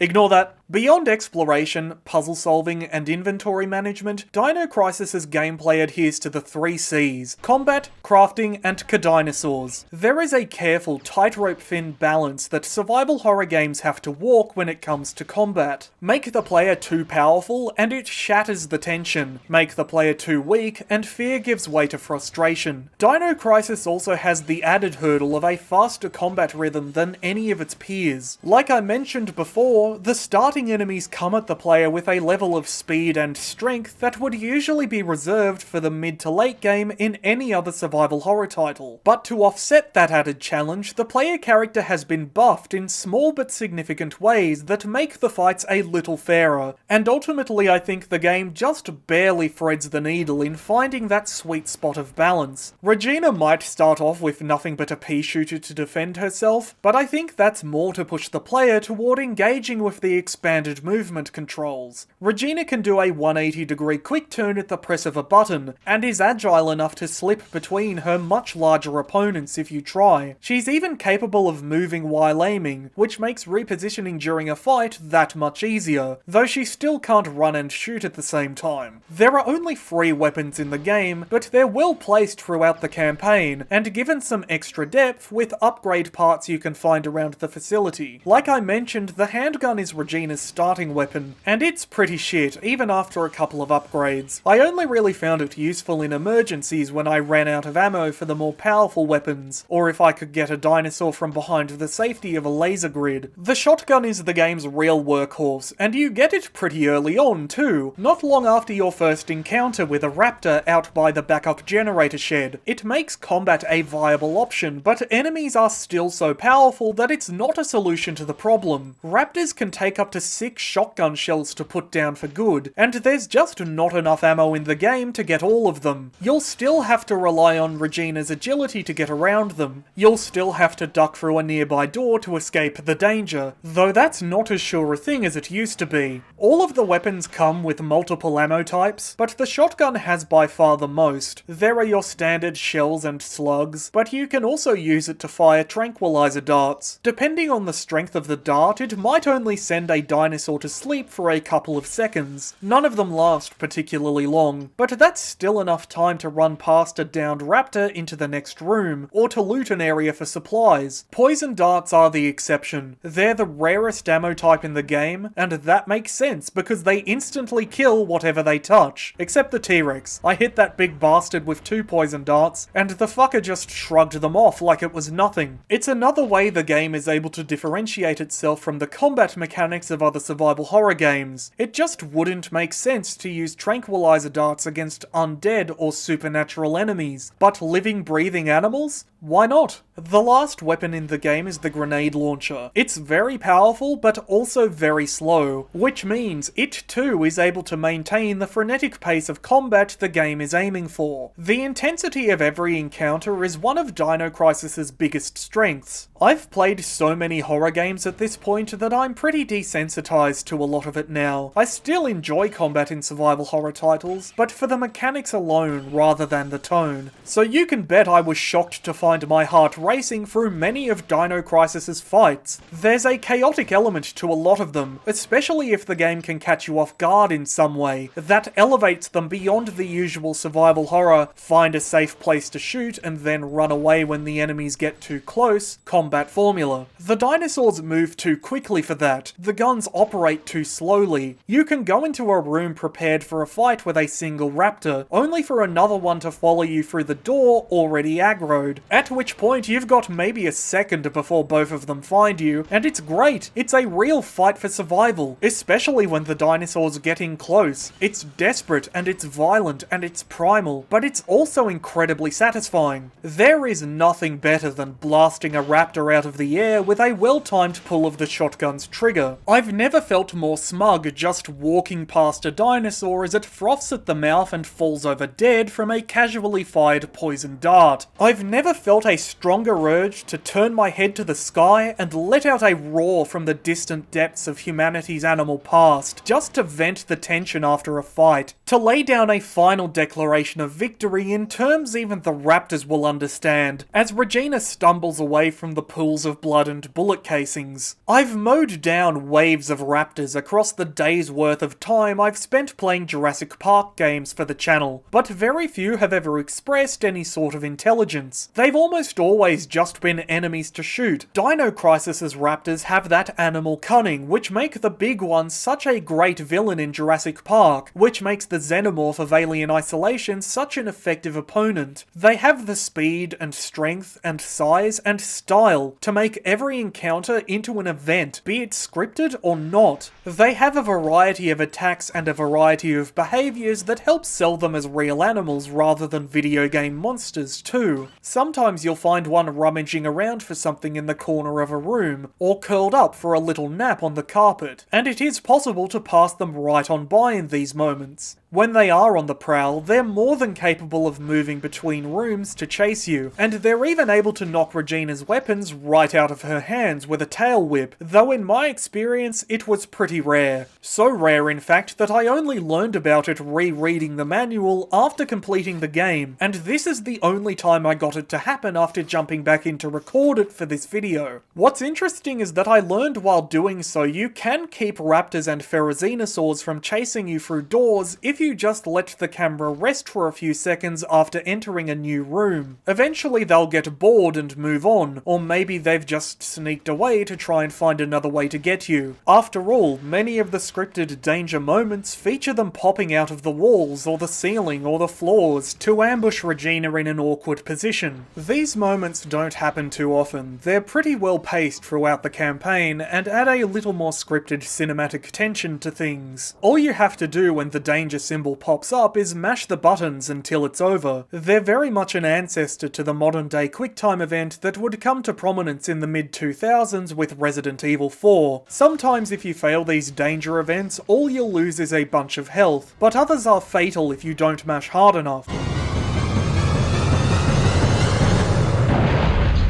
They're fucking brutal too, especially the Pteranodon ones, Jesus Christ.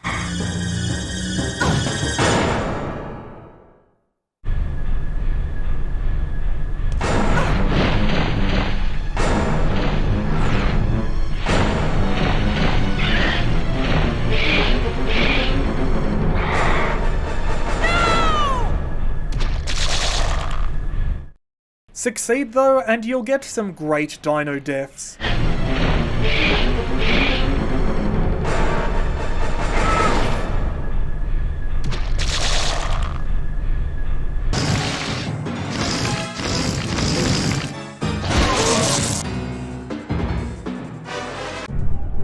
Unfortunately, the danger events are the most memorable aspects of the other enemies. If there's anywhere Dino Crisis falls short of expectations, it's that the game doesn't actually have that many dinosaurs. And that makes sense from a story perspective, but mechanically is just kind of crap. I've spoken so much about the raptors because they're the most prominent enemy in the game, and they're the most mechanically engaging too. There's even an Elite Blue version hiding down in the B2 labs to menace you in the late game. They've just got the most personality out of all the enemies, the most presence. Otherwise, the other dinosaurs are relegated to 2 or 3 rooms each. The Pteranodons can only appear outside, and you barely ever leave the building, so there's very little opportunity to encounter them. Even when you do, it's easier just to run around them. They're too fast to shoot, but they're just slow enough to dodge. There's no reason not to ignore them outside of cutscenes. It's the same with the compies. They only appear in 3 rooms in the entire game, and while they might be able to hurt you, I never stuck around long enough to find out. That said, it was satisfying to blast the little fuckers to bits with the infinite grenade launcher after beating the game. Eat this, you fucking trash. The ferrozinosaurs have a little more presence down in the hallways of the B3 lab, but they're still generally only found in 3 rooms. They're bigger and meaner and stronger than raptors. Getting grabbed by one is pretty much a death sentence, but they're also quite slow. Their attacks have long wind-ups that make them easier to avoid.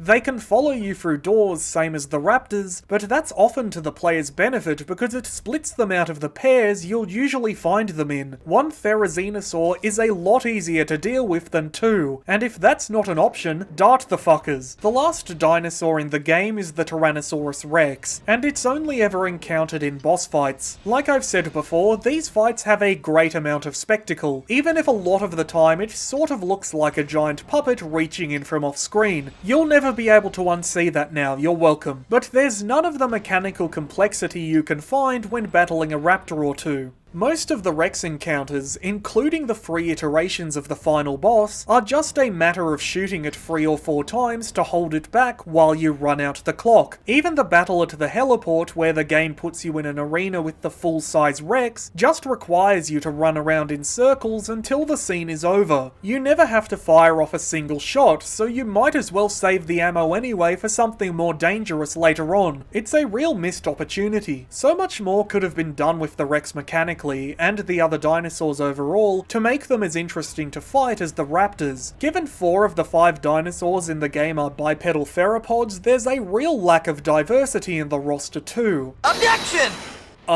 Actually me. Pteranodons aren't even dinosaurs, they're flying reptiles, so there's even less of a range than you thought. Compared to the enemy variety in other survival horror games of the time, it's pretty disappointing. Even Men in Black had a bit more visual variety, and that is fucking wild to say. Anyway, about the only threat the Rex, Therizinosaurs, Compies, and Pteranodons pose is when they get in the way while you're trying to pick up an item. If any of the enemies do catch up to you, it's not pretty. Regina has 3 states of health, as indicated by her movement animations. At full health, she can run at top speed, but the more damage she takes, the slower she'll move, and the easier it'll be for dinosaurs to take her down. Even the slightest bite or slash will usually leave her bleeding, and that requires either a hemostat or large medpack to heal. It doesn't last forever, but even if the offending attack didn't take her down from fine to caution or danger, the blood loss definitely can, if not dealt with quickly. I've already spoken about the mechanics of finding ammo and healing items, so I won't repeat myself here, but I do want to reiterate that most of the stuff you find lying around is trash. It's not impossible to find large medpacks and resuscitation kits in the wild, and there's certainly a bunch of good shit in the plug boxes, but most of the time the strongest healing items and tranquilizer darts will have to be crafted using the weaker stuff. There's a surprising amount of complexity to the crafting system. Ammunition and healing items can be mixed together. There are plus and plus plus versions of certain darts and medpacks that can only be crafted too. The number of crafted items you receive at the end of the process also depends on the quantity and strength of the things you use to make them too. It's worth experimenting to figure out what combinations work, especially since you can actually turn all that inventory trash into something useful in the process. You're even able to mix together poison darts, which requires you to sacrifice an already rare L+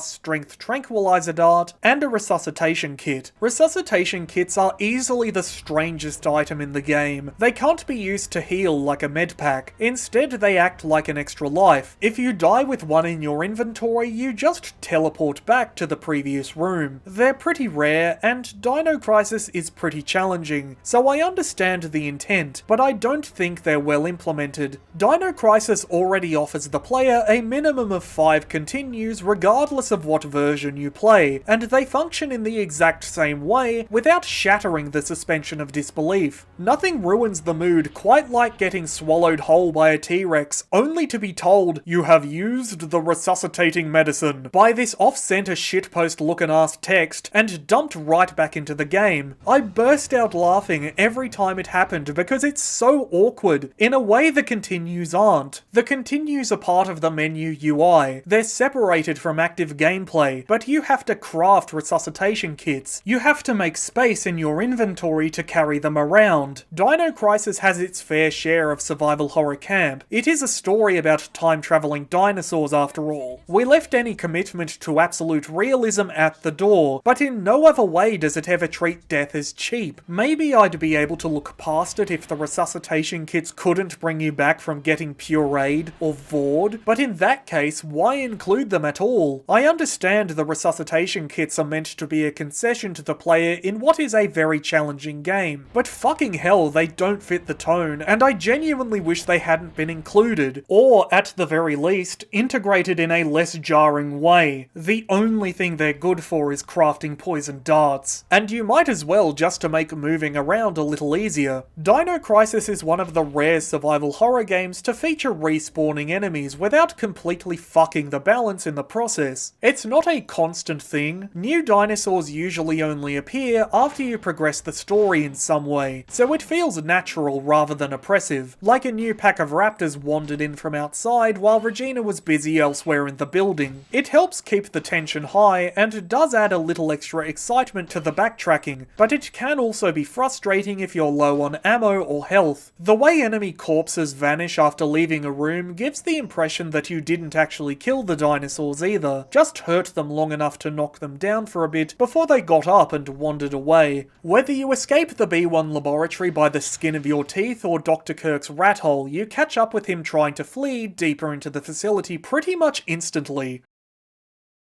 Hold it! Dr. Kirk is the last of the game's lead characters, and the closest thing the story has to a human antagonist. Not that he actually does much evil in the game itself. All of his worst actions happen before the opening cutscene. Once things get going, he's just as put on the back foot by the invasion of dinosaurs as everyone else. No, what makes him truly contemptible is that he acts like the most insufferable, terminally online fuckwit you've ever encountered. Then shoot me, idiot. You lame, flat-top, jaw-headed. Ha! You naively called me a devil before. But if you think about it, you know who the true devil is. He's a self-serving, puffed-up, smug piece of shit who deflates like a souffle every time anyone threatens him with any actual consequences. It's an astonishingly accurate portrayal of someone in desperate need of grass to touch. Another reason why it's such a shame Ibis Island is nothing but office space and secret laboratories. Every time he opens his mouth, I just want Regina to kick his teeth in. The first meeting with him goes pretty much the same whichever way you escaped the B1 lab. The only difference is the opening. He still throws a tantrum when Gale tells him he's under arrest. You can't do this! I have rights! According to command, you're government property, pal. I suggest you take it up with them. No! They can't do this to me! They deserted me 3 years ago and now they want me back? This is preposterous! And he still folds like soggy bread when he gets a gun shoved in his face. Shut up. Where's the communication room? Take the elevator up from the control room. With Dr. Kirk in custody, all that's left to do is call in the helicopter and get the fuck out. All in all, it's been pretty successful given the circumstances. The team might be down a member, but then again, Cooper's a professional. He can handle himself. The game treats this section like it's the run-up to the climax, and there is a sense of finality to it as you open up the last couple of doors in the above-ground section of the complex. This door in the control room has been taunting you since the opening moments of the game, and it is so good to finally get it open to see what's inside. Oh no! Getting the radio working is a pretty simple affair, and I think that was the right choice in terms of pacing after the marathon of puzzles down in the B1 lab. You grab a keycard out of the radio room, and use it in the antenna control room a short run down this balcony. Easy as.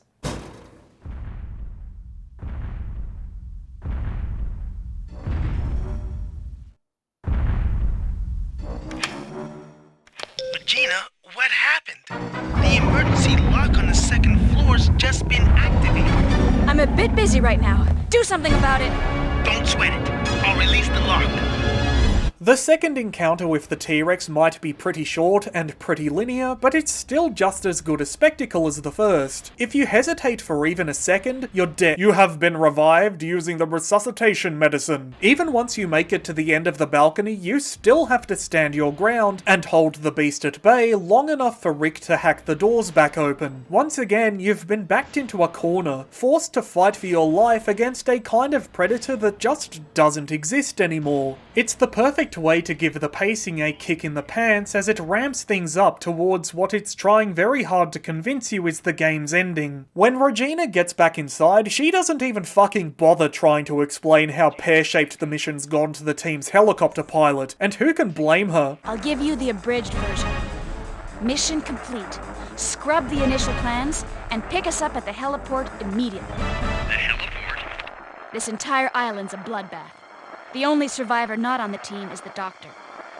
I'll give you the details later. Just get back here and pick us up ASAP. Roger, I'm on my way. The run down from the control room to the heliport is one last victory lap through the early game map. The music's pounding, the raptors are out in force, even the pteranodons fly in for one last attempt on Regina's life. The way is clear, there's nothing standing in your way, except for this. This crate puzzle is without a doubt the worst part of Dino Crisis. The game's been building up to the team's escape. Every single dinosaur on the island is on the warpath trying to trip you up. The music is screaming at you to hurry. You can't afford to miss the helicopter home. But now you're stuck here, trying to rearrange this fucking disaster of a warehouse so you can keep moving. I couldn't remember the solution, so I spent 8 minutes on these fucking crates. It feels like being late for work while stuck in traffic.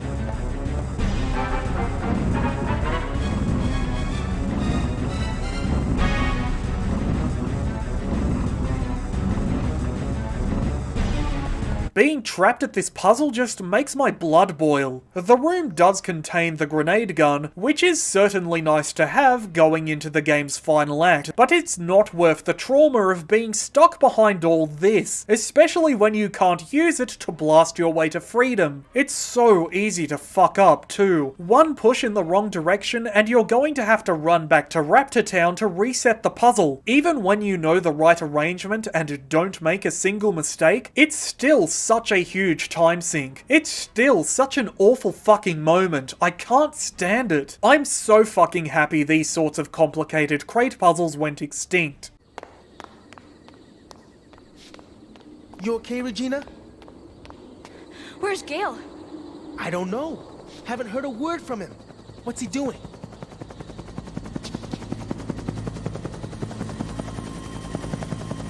Finally. You know, I had a really bad feeling about this mission. All things considered, it could have been a lot worse.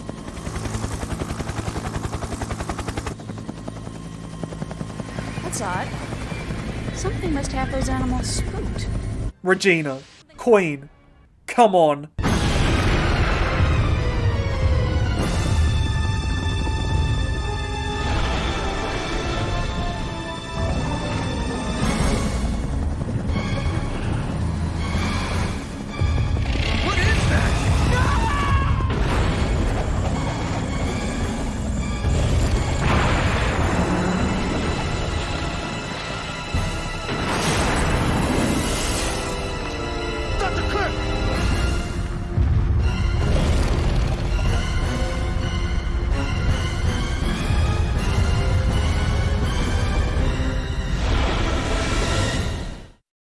This is an amazing setup for a boss fight, and like every encounter with the Tyrannosaur, it looks great, but mechanically, it's a pretty big letdown. Like I mentioned in the section on combat, this is the only battle with the T-Rex in the game where you don't have to fire off a single shot. All you have to do is keep moving and run out the clock. The Rex will catch you on the straightaways, but can't turn for shit, so just run a few laps around what's left of the helicopter, and that's it. I think hitting the T-Rex with a grenade or two will speed things up a bit, but there's really no point. The arena is big enough that even if you're not great with tank controls, you'll be able to run rings around it. You can even check in on Rick over at the lift in the middle of things since you've got a second. Hang in there! I just need a little more time!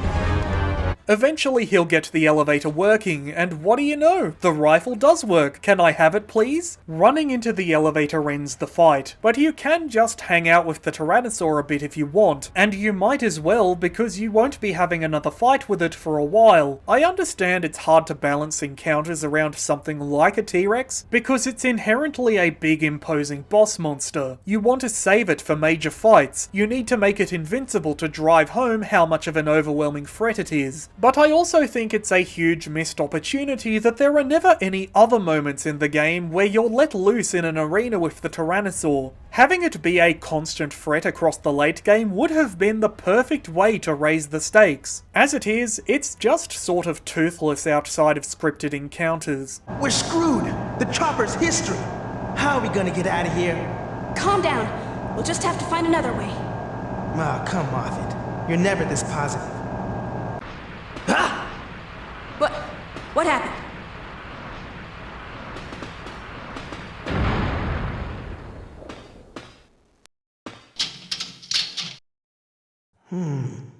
Elevator shot. We'll have to find another way.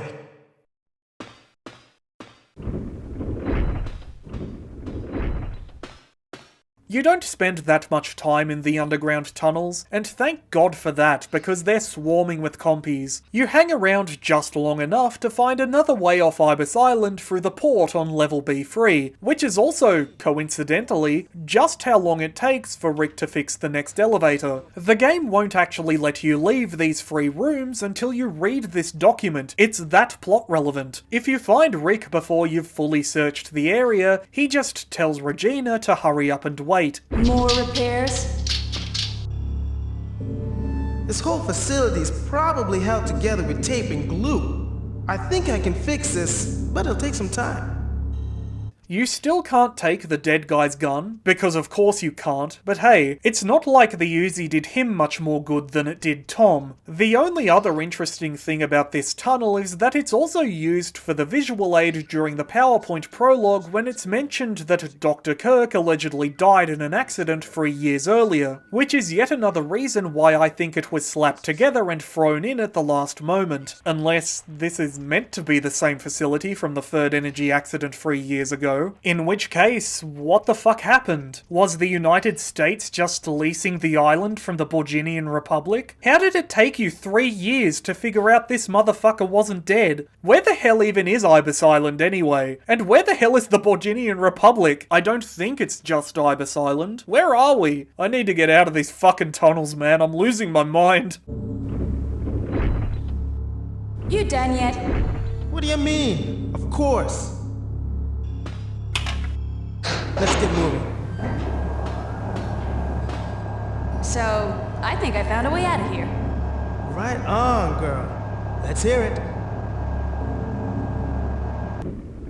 Okay, we're here again. Told you the big lift was important. On the way down to level B3, you finally re-establish contact with Gale. Turns out he's already down there, and he already knows Dr. Kirk is on the run again, which might be the only plot hole in the game, since no one ever tells him Eddie K bolted when the Rex took out the helicopter. Leave Kirk to me. You two get the power back online and secure our escape route. Roger. Anyway, welcome to B3, the deepest level of the facility, the place where all the strangest experiments took place, the hidden underbelly of Ibis Island where all its secrets and discoveries are kept. It's the final area of the game, about as big as the above ground section of the map, and twice as dense. There's a brief moment of pause where you have to get the power back online by helping Rick with yet another battery puzzle, but once he's safe inside the nearby control room, it's back to the task at hand. These security protocols are brutal. Finally, a challenge worthy of my talents. Ugh. After several big set-piece moments, B3 is a return to the classic survival horror exploration loop of the early game. It's here that the puzzles are at their most challenging, and their most tedious, but also their most rewarding. The raptors are at their most brutal too, though there are far fewer of them down here than there were on the surface. There's only one room in B2 where you'll encounter the familiar common or garden green velociraptor. The rest of them are rocking a much cooler blue look. B3 is also where you're thrown to the last of the game's dinosaurs, Therizinosaurus. Exploring levels B3 and B2 will send you to some interesting places. Gale can be found searching the B2 labs for Kirk. You can deactivate the security system at this checkpoint, and you might as well given how much good it did everyone when the dinosaurs first arrived. After enough progress, Rick will get the security lasers working like he did upstairs, putting you on more equal footing with the Therizinosaurs stalking the hallways. Eventually you'll find a way into the port, and Rick will even join you, but before either of you can go searching for an escape boat, something else will get in the way.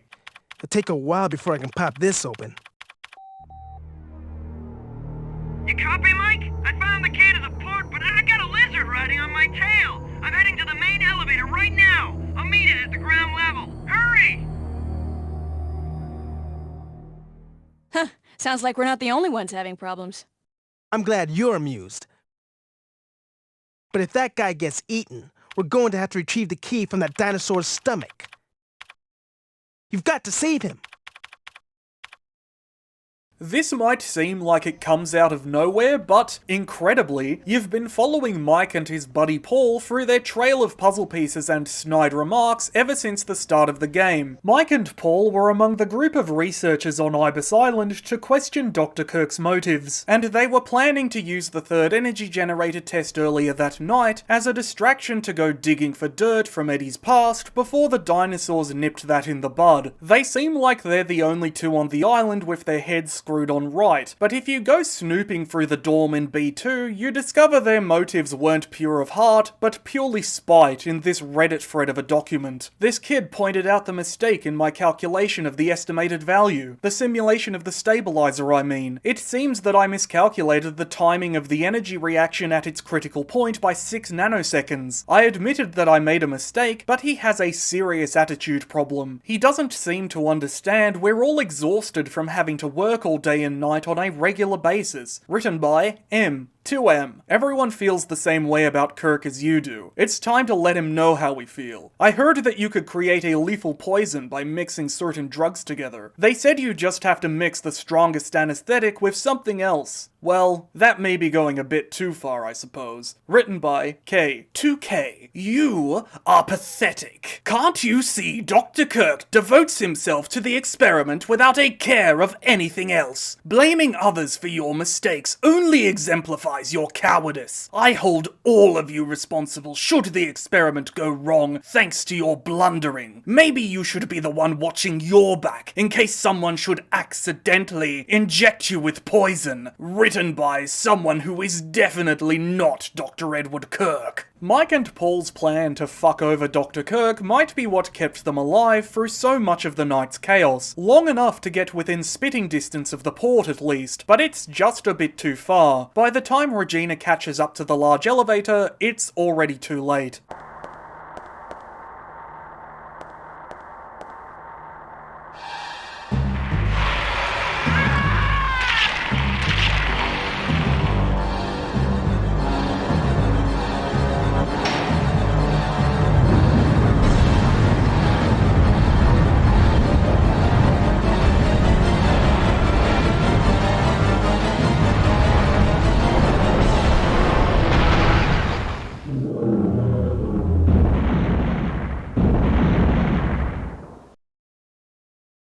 Not that reaching the port would have done them any good, because beyond the disembarkation office, things are a little more complicated than everyone thought. Think fast.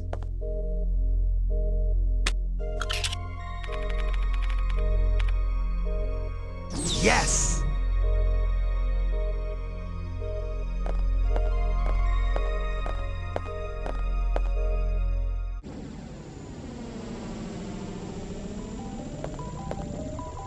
What is that?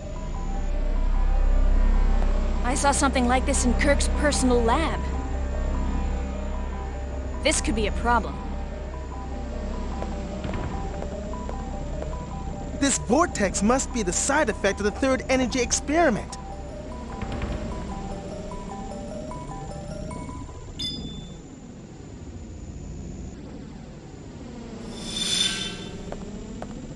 So how are we supposed to get around this thing? There's not really any way to get past the time vortex, but there is one last area of the B3 lab to explore, the third energy generator. I love the design of this thing. There's nothing particularly strange about it, but it's got such an oppressive quality thanks to its size, and its location hidden in the dark depths of the facility, that I can't help but be reminded of something like a nuclear reactor on the cusp of a meltdown. This thing looks like it was made to sit buried beneath a mountain of skulls from those sacrificed at the altar of scientific progress. It is a monument to questionable ethics. Its surrounding airlocks and control rooms and decontamination chambers aren't much better, but they did at least give one survivor a safe place to die in peace. There doesn't seem to be anything to do but try to test the system and hope it gets rid of the time vortex. But it's in lockdown, even after you switch the emergency power to the generator. And without Dr. Kirk's ID card, Regina and the boys are shit out of luck.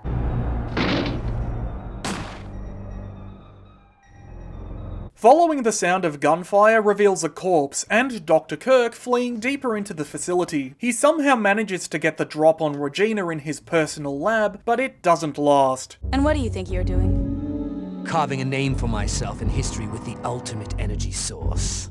Open your eyes, you freak. Your precious creation is nothing more than another weapon to be misused. You seem to have a small degree of superficial intelligence. It's too bad that it is wasted on one who is about to die.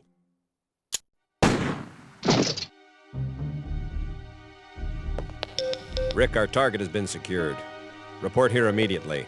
What follows is a very long cutscene where Regina and Gale sit Dr. Kirk down and have him explain how the third energy experiment resulted in Ibis Island being overrun with dinosaurs. I love how they don't even have to try that hard to get him talking. He's such a narcissist that he can't help but boast about his work. He even tells them how to fix the time vortex problem without prompting, I guess just to show that he can. Only one thing matters at this point. Your grand invention is blocking our escape. You need to destroy the vortex. The only way to do that is to allow the generator's third energy levels to overload. Theoretically speaking, the third energy and the vortex will cancel each other out if they come in contact with one another. It's great characterization, made even better when he takes it a step too far and ends up with the barrel of Gale's gun shoved in his face again. But we couldn't even activate the device. You're missing the initializer and stabilizer, right? Where are they?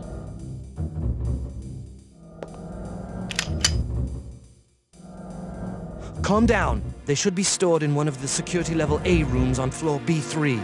He's led away to timeout like the snivelling brat that he is, just in time for Rick to arrive and get caught up. Their conversation leads to the third big choice in the game. Do you go after the completed initializer and stabilizer down on B3, or assemble them from spare parts here on B2? It's an easy choice. So easy that I mentioned before how I'd forgot there was even a second option at this moment since my last playthrough. And once again, it's Rick's. Not because it's easy, but because it's satisfying.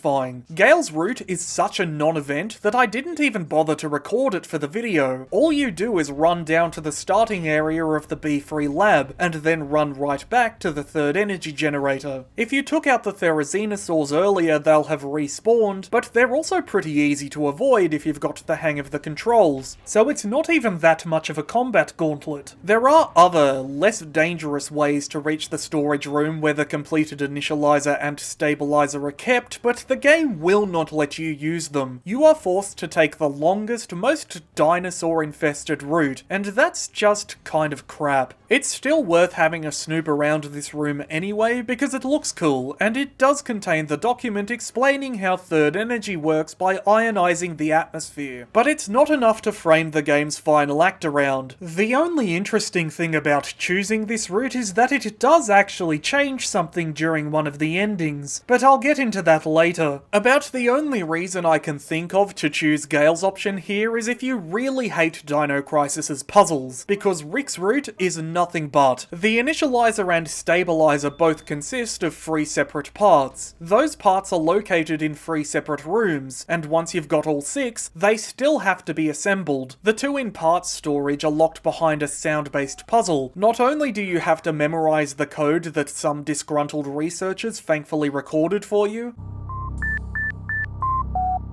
but you have to input it through this interface. It's a little overwhelming at first, but it looks way more complicated than it is. Once you figure out which colour corresponds to what tone, it's just a matter of finding the correct order. The next 3 are in the design room nearby. All you need is a couple of passcodes to get access to them, and the solutions are actually the same answer as the sound puzzle in parts storage, just split up with an extra 0. It was such a good aha moment when I figured out what the game was asking for in these puzzles. It felt so much more engaging than just running to another room to pick up another item. The last part is located in the experiment room, and after the last couple of brain ticklers, because the game gives you this one for free, though you've still got to assemble it nearby. It's the simplest of the puzzles. All you have to do is spin the parts so that they line up, but it also might be the hardest depending on how badly you're fucked by the random spawn points. You can have two parts spawn in right next to each other that require you to align them at opposite ends of the core, and the controls are too loose to really account for that. But damn is it satisfying once you pull it off. Assembling the initializer and stabilizer might not explain any of the science behind how the third energy generator works, but it doesn't have to. Like the best science fiction, it's able to convey the complicated nature of building some incredibly complicated bit of machinery like a particle accelerator or a spaceship without getting lost in the source on theory. It still feels like an achievement to have the completed initializer and stabilizer sitting in your inventory. It's still such a satisfying fuck you to Dr. Kirk after all of his "only a 200 IQ brain genius could possibly understand this" gatekeeping bullshit. Did you find those devices yet?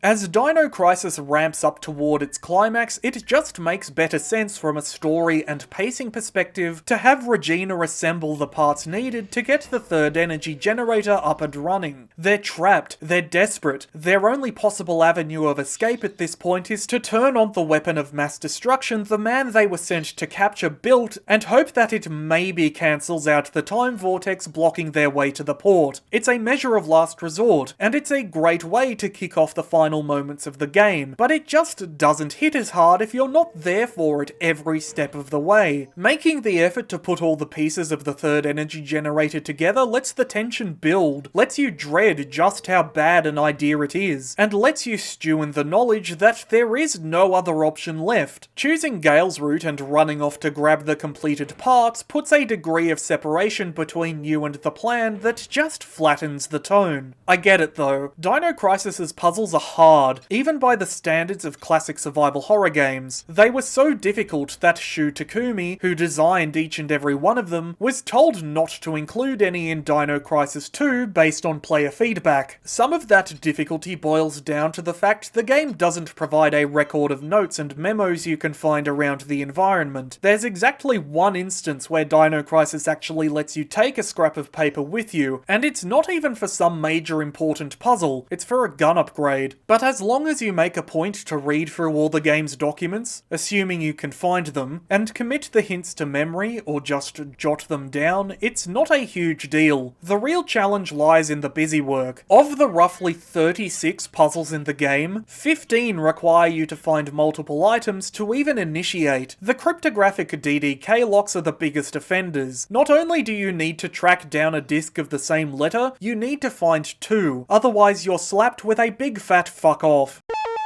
Even once you find both halves of the key, you still have to crack the code to get the door open, and they don't fuck about. They throw in cryptographic keys, change the letters to numbers, arrange them in weird blocks, and the only hints you get are the documents on how to crack certain types of code. They are themed to each area, and they all begin with their corresponding letter. For example, the code for the LDDK in the B1 laboratory is laboratory, so you're not completely fucked, but those are also things you might only pick up after you've already solved the puzzle. I have vivid memories from 20 years ago now of being stuck at certain DDK locks for days because my child brain was not capable of cracking these codes, and the internet was too shit back then to look up a guide. I'd forgotten how to solve pretty much every puzzle in the game after putting Dino Crisis down for the last decade, but the DDK solutions burned as bright in my mind as the day I first cracked them, and for that reason I feel I can't even really critique them at this point. Whenever I ran into one, my brain just had the code ready to go. I don't have anything to say on the mechanics of actually solving them anymore. The DDK puzzles aren't the only ones that require multiple items though. The medal display in the head office, the data chips at the B2 security checkpoint, the entrance to Dr. Kirk's lab in B1, the cranes in the B1 and B3 storage areas, the 2 times you need to overwrite a staff ID to access new areas, and and the final step of assembling the initializer and stabilizer all do too. And if that sounds ever so slightly repetitive, don't worry, there's more. Just about every type of puzzle in the game appears more than once. You complete this stacking minigame twice, you complete this spinning line puzzle twice. Before you reset the data chips in the B2 security checkpoint, you do it in the B1 lab archives too. Hell, you do this fucking battery puzzle 3 times, and come dangerously close to doing it a 4th.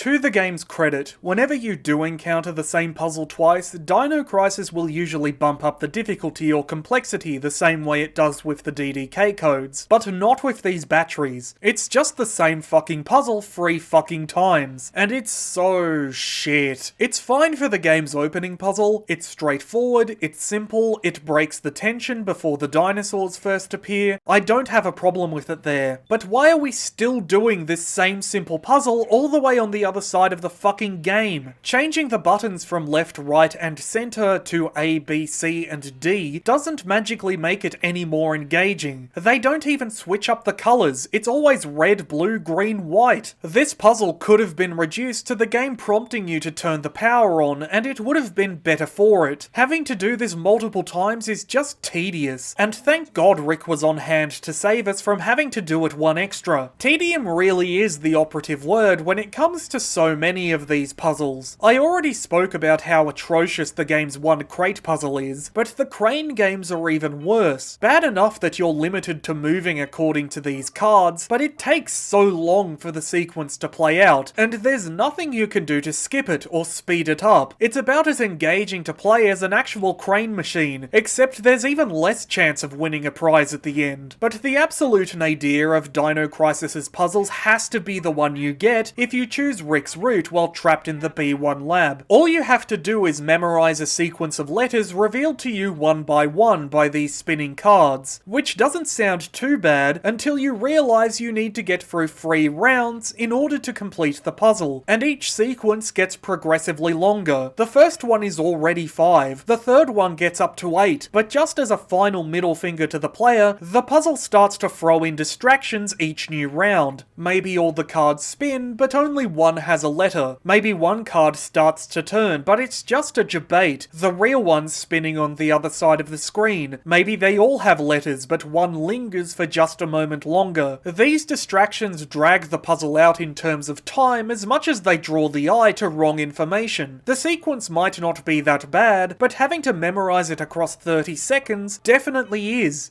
It is that bad, but it gets worse, because you can find an even harder version of the puzzle in the B2 dorm that goes for 4 rounds and slaps you with sequences 10 letters long. Oh, and did I mention this is the only type of puzzle in the game to be randomized? Good luck, Chucklefuck. Yes, the puzzle loses its bite if you've got a pen and paper close at hand, but you're not going to know you'll need them the first time you cross paths with this thing. I certainly didn't back when I was a wee bab, and it fucked me up so bad you're currently watching the second time I've ever attempted it. At least you can get some funny solutions thanks to the RNG. This sequence was almost nothing but Fs, which is the closest I think I've ever seen a video game come to self-criticism. I'd say I can't believe they actually put this puzzle in twice, but that would be a lie. I can believe it. Dino Crisis recycles puzzles the way Elden Ring recycles bosses. Of the 36 puzzles in the game, only 5 are unique, and I cannot express how generous I'm being with that number, because one of them is just opening a grate with a screwdriver that you find in the same room, because to put it anywhere else would result in a potential softlock. At first glance, clearing this room of dino fart gas is unique, but the solution is still the same red, blue, green key as the battery puzzles. The only colour-based brain tickler to rebel against that code is the puzzle where you get the large elevator up and running, though that's not to say it's good. It's still tedious running between each button and having to raise and lower each section of pipe, though I'd still take it over the fucking crate puzzle by the heliport, which is also the only one of its kind in the game, and thank fuck for that. The last 2 unique puzzles are part of the third energy generator assembly sequence. All the rest are repeated in some way, shape or form at least once elsewhere in the game. For all I've ragged on Dino Crisis for having tedious and repetitive puzzles, there are some bangers, ones that I think it was actually clever to repeat. These two are fine, and I've already gushed about the puzzles you need to do to assemble the initializer and stabilizer, but my favourite is easily the ID card. I already spoke a little about how you need to overwrite an ID card you find in the early game to get access to the B1 lab in the second act. You don't just need the card, you need an employee's ID number and their fingerprints to complete the process too. Once you do actually find a corpse with its digits intact and a corresponding employee number, the ID card and the fingerprint scanner just sit in your inventory for the next few hours, until suddenly you find you need it again. Even once you acquire the initializer and stabilizer, Dr. Kirk's made sure that the third energy generator can't function without a swipe of his personal ID card, so the potentially final puzzle in the game is taking Eddie K's fingerprints to make a replacement. It's a clever way to bring the puzzle back and integrate it into the plot, rather than just recycling the mechanic for its own sake. With a clone of Kirk's ID card in Regina's pocket, the good doctor has lost the last little toehold of control he had on the facility, and it is immensely satisfying to take that away from him. There's a real sense of finality when you return to the third energy generator. There's such weight to the machinery as the initializer and stabilizer force it back to life. It feels like you're going through a ritual to wake up a sleeping god. You know it's a bad idea, but what other choice do you have? Third energy output is approaching critical point. Attempting to compensate. Okay, Regina. Adjust the power output to maximum. Here goes. Just remember there's no turning back once it overloads. Then we won't look back. Crank that sucker and let's go out with a boom. Danger. Generator has surpassed safety parameters. Third energy overload in progress. All personnel evacuate immediately. The reaction is so volatile that the research facility immediately starts to shake apart. The ceiling! Move it!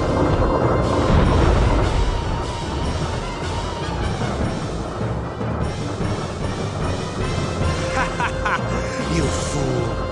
What was the point in saving me? How pathetic.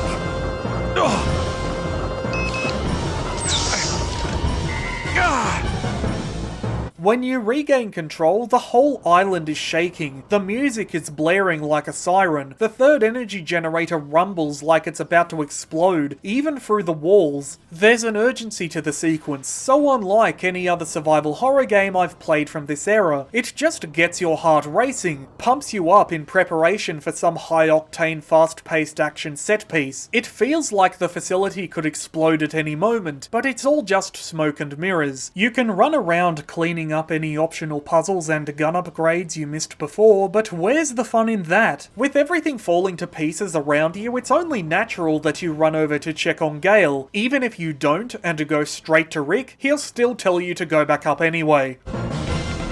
Power output's topping off. This place could go at any second now. Hey, did you check out that emergency signal? It has to be Gale. You better make sure he's okay. Right. Gale! Okay. Just get Kirk. Hurry. Take it easy, Gale. No. Take this. Tagged him with transmitter. Gale. Gale! Gale is badly wounded, but the plan worked. Turning on the third energy generator did disperse the time vortex. There's nothing left in the way between our heroes and escape, except the mission. Wait, what about Kirk? What about him? It's a miracle we're still alive at this point. Forget about him!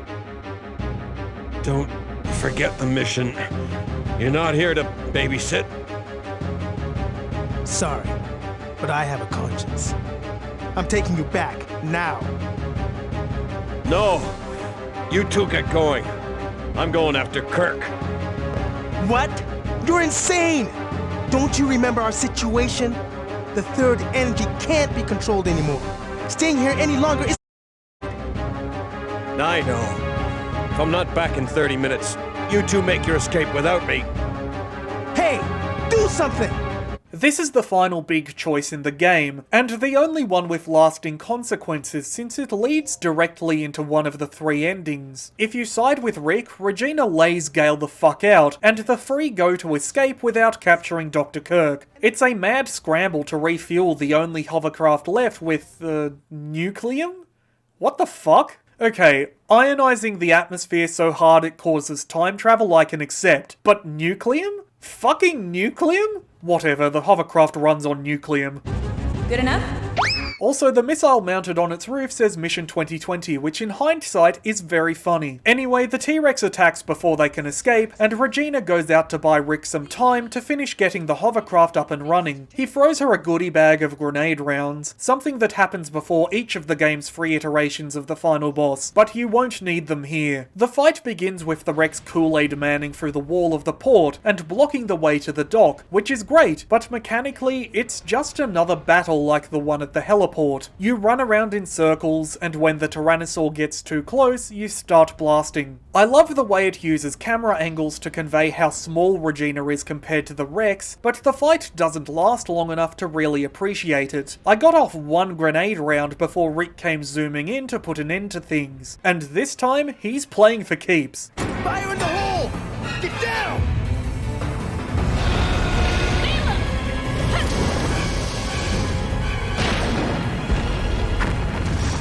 Rick's distraction gives Regina just enough time to jump aboard the hovercraft, but the Tyrannosaur gives chase. The 3rd energy generator overloads and goes into meltdown. The hovercraft just barely makes it to safety, but the T-Rex isn't so lucky.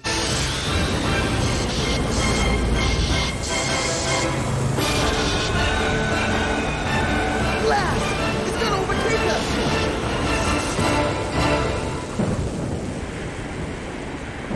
Our heroes sail off into the sunrise, and that's credits, baby. In my opinion, this is the weakest of the 3 endings, mostly because it leaves so much hanging. The mission was fucked from the outset, but it still weaves its way in and out of the plot at certain moments. To let it go now, right at the end of things, just comes off as an anticlimax. It does have some things going for it. The battle with the T-Rex is unique, and it's also the only ending that actually acknowledges the 3rd energy generator going into meltdown. We get a nice aerial shot showing off how a huge chunk of Ibis Island is just gone, like someone came in and took a big old bite out of the coast. The T-Rex getting caught up in the blast is an incredible image too, but overall, it's just unsatisfying. Of course, you don't need to escape right away. Gale might be too injured to go after Dr. Kirk, but there's nothing stopping Regina from doing it herself. This second ending can be accessed regardless of whether you stand with Rick or Gale. All you have to do is sneak your way over to this hidden heliport before completing your next objective. If you sided with Rick, Dr. Kirk will already be there preparing the helicopter for escape.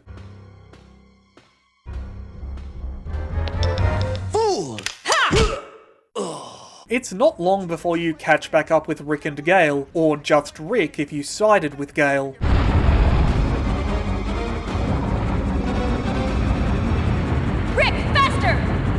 Like before, the final boss is more about keeping the Tyrannosaur at bay long enough to escape, rather than actually defeating it. It's a set piece in the style of your first 2 encounters with the Rex, and is, unfortunately, exactly the same mechanically. After around 6 shots you make it to the other end of the tunnel and escape, though the Rex isn't willing to give up so easily. He's still after us! I'm gonna flash fry that dino dodo!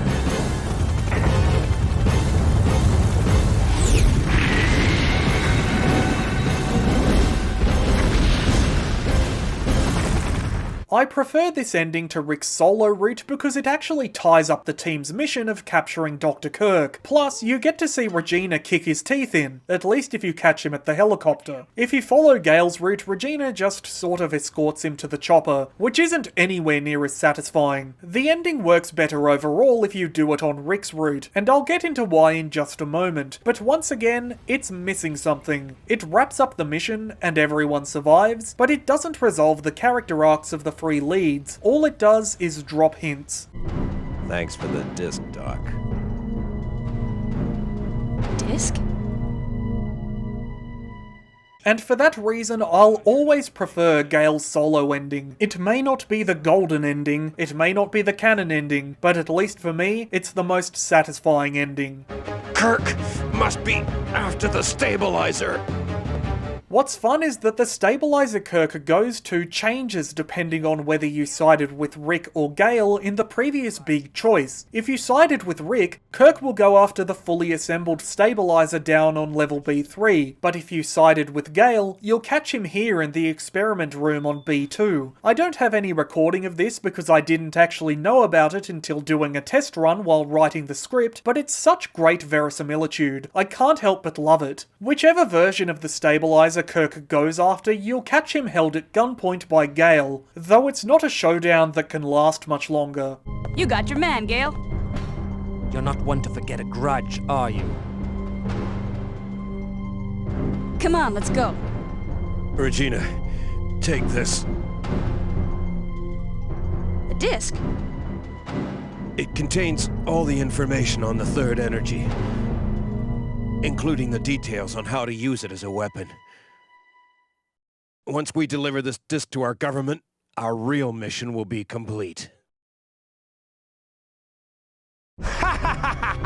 Just as I suspected. What do you mean, our real mission? Our mission is to take back Dr. Kirk. That was the official lie they fed you. Your boss only wanted the data from the very beginning. What are you talking about? Don't you get it, girl? It's so obvious. The government doesn't want me. They want the third energy. They want this weapon all to themselves. And this whole mission was a front from the very beginning. Our government knew that Kirk's project had to be some type of weapon. I mean, just think about it. A staged, accidental death. Political asylum. A secret non-weapon project at a hidden military base. And you know how this country has always been famous for developing new weapons in secret. Our government knew that there was a new weapon, and they wanted it. Our real mission was to ascertain all information on the weapon so that only our country can exploit it. Dr. Kirk's just a bonus. I can't believe it. Ha! You naively called me a devil before. But if you think about it, you know who the true devil is. I don't understand, Gale. Why didn't you tell us? I can only guess that the two of you were too clean to be trusted by the top brass. And what about you? I didn't want to put either of you in danger. What you didn't know couldn't hurt you. This has all been quite enlightening, but can we go now? Now, putting aside how extremely naive Regina comes off, and by extension Rick comes off after this revelation, and how out of nowhere and forced the line about this country being known for developing weapons in secret is, like, what the fuck does that even mean? How do you know that? I really like this twist. It doesn't redeem him. Dino Crisis 2 proves that letting anyone have access to third energy at all is a disaster waiting to happen, but it does reveal the kind of man Gale was under all the no-nonsense bravado. It puts his prior actions all throughout the game into perspective, and gives him a little more depth than he had at first glance. He did care about Regina and Rick, he just wasn't very good at showing it. Gale was willing to do anything to complete the mission, even die, and that resolve resonates better in this ending where he actually does. Let's go, Gale.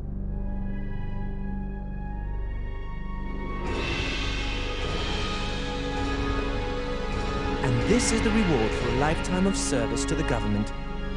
Sad, isn't it?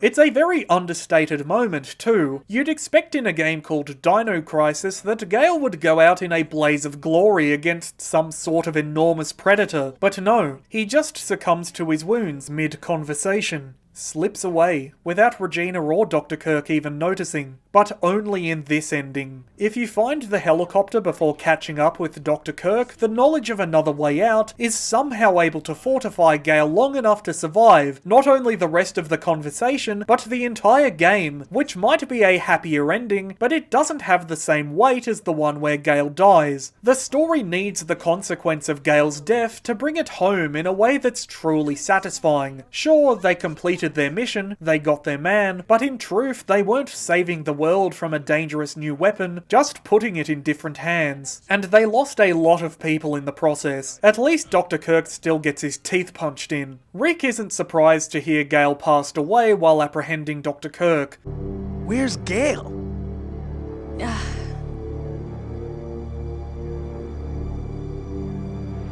Let's go then.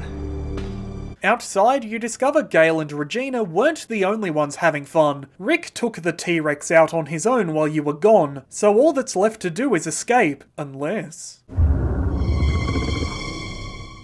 The survivors make a break for it in the hovercraft, but it's not long before the T-Rex catches up to them.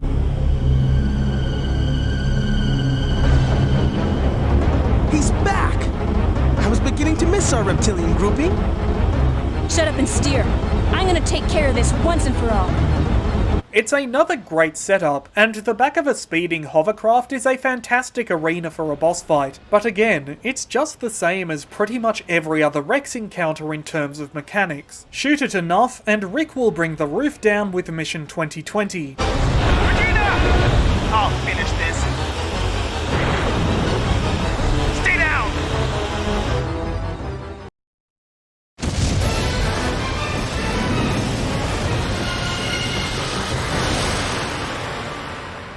Though that's still not enough to lock the Rex down for good, so Regina takes matters into her own hands.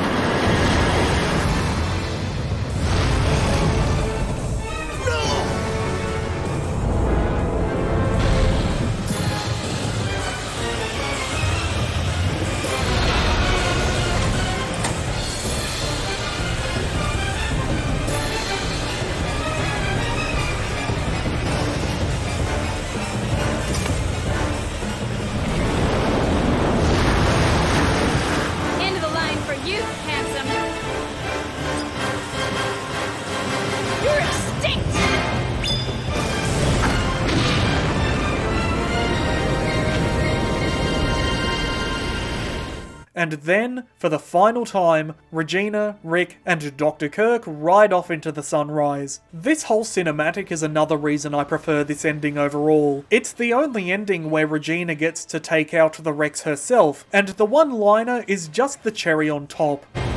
After the credits, you get an epilogue in the same style as the PowerPoint prologue where Regina narrates her final report on the mission. They're little more than ending slides, and they don't actually change much between each of the three routes. Regina and Rick always survive, Tom always dies, and Cooper is always said to be missing. Cooper. Status unknown. We lost contact with Cooper at the beginning of the mission, and have not heard from him since then. He's such a good spy, not even his own agency can find him. What can I say? Cooper's a professional. He can handle himself.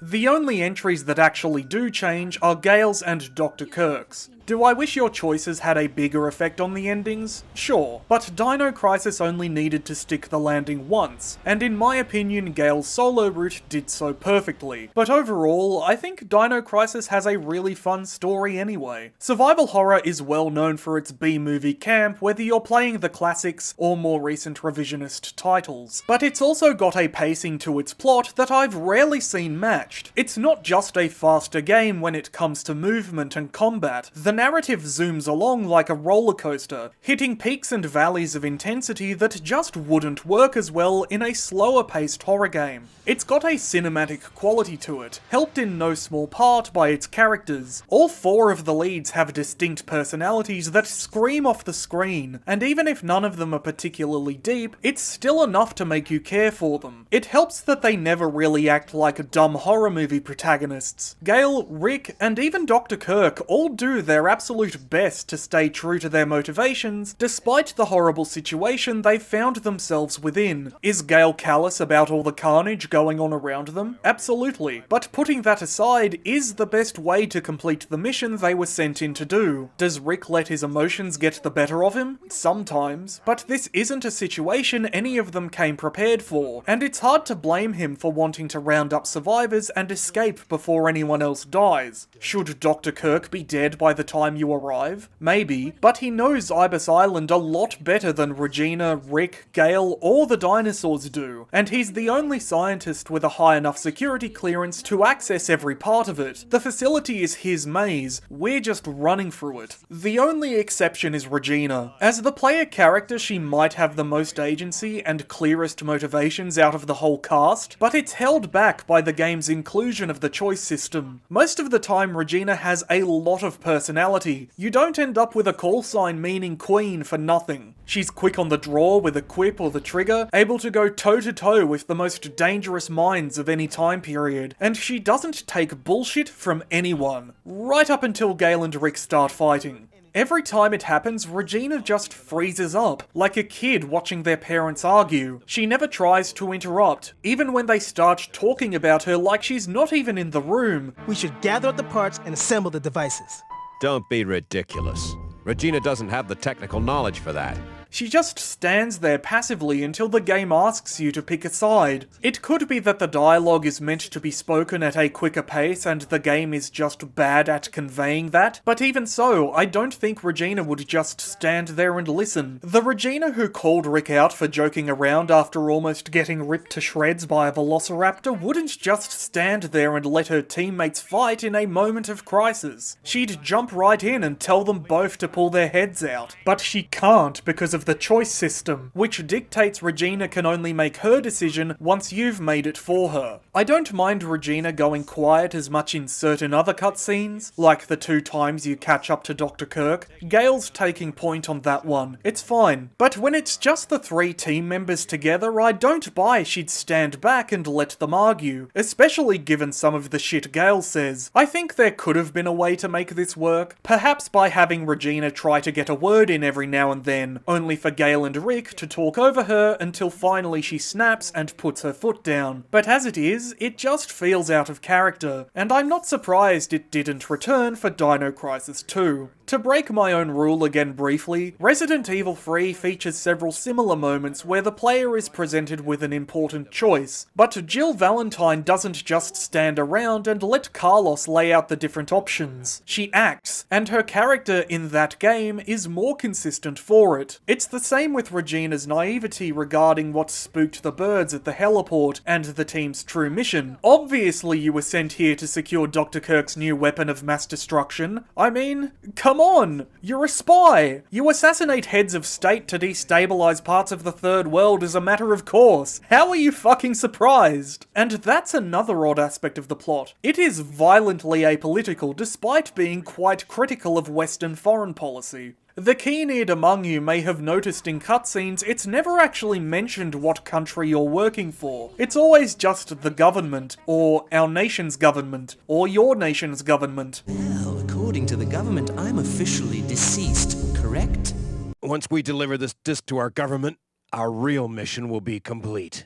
The government... Our government, this country, our country. The sequel would confirm you're working for the United States, as if the accents didn't give it away, but the US is never mentioned by name in any conversation here. I believe the closest Dino Crisis comes to confirming it is a decal on the helicopter the Rex brings down, but I've never been able to catch it. The Borgenian Republic is never mentioned either, for that matter. At least not in the game itself. It gets a name drop in the manual, but that's it. Even Tom in the prologue calls it this country, rather than by its name.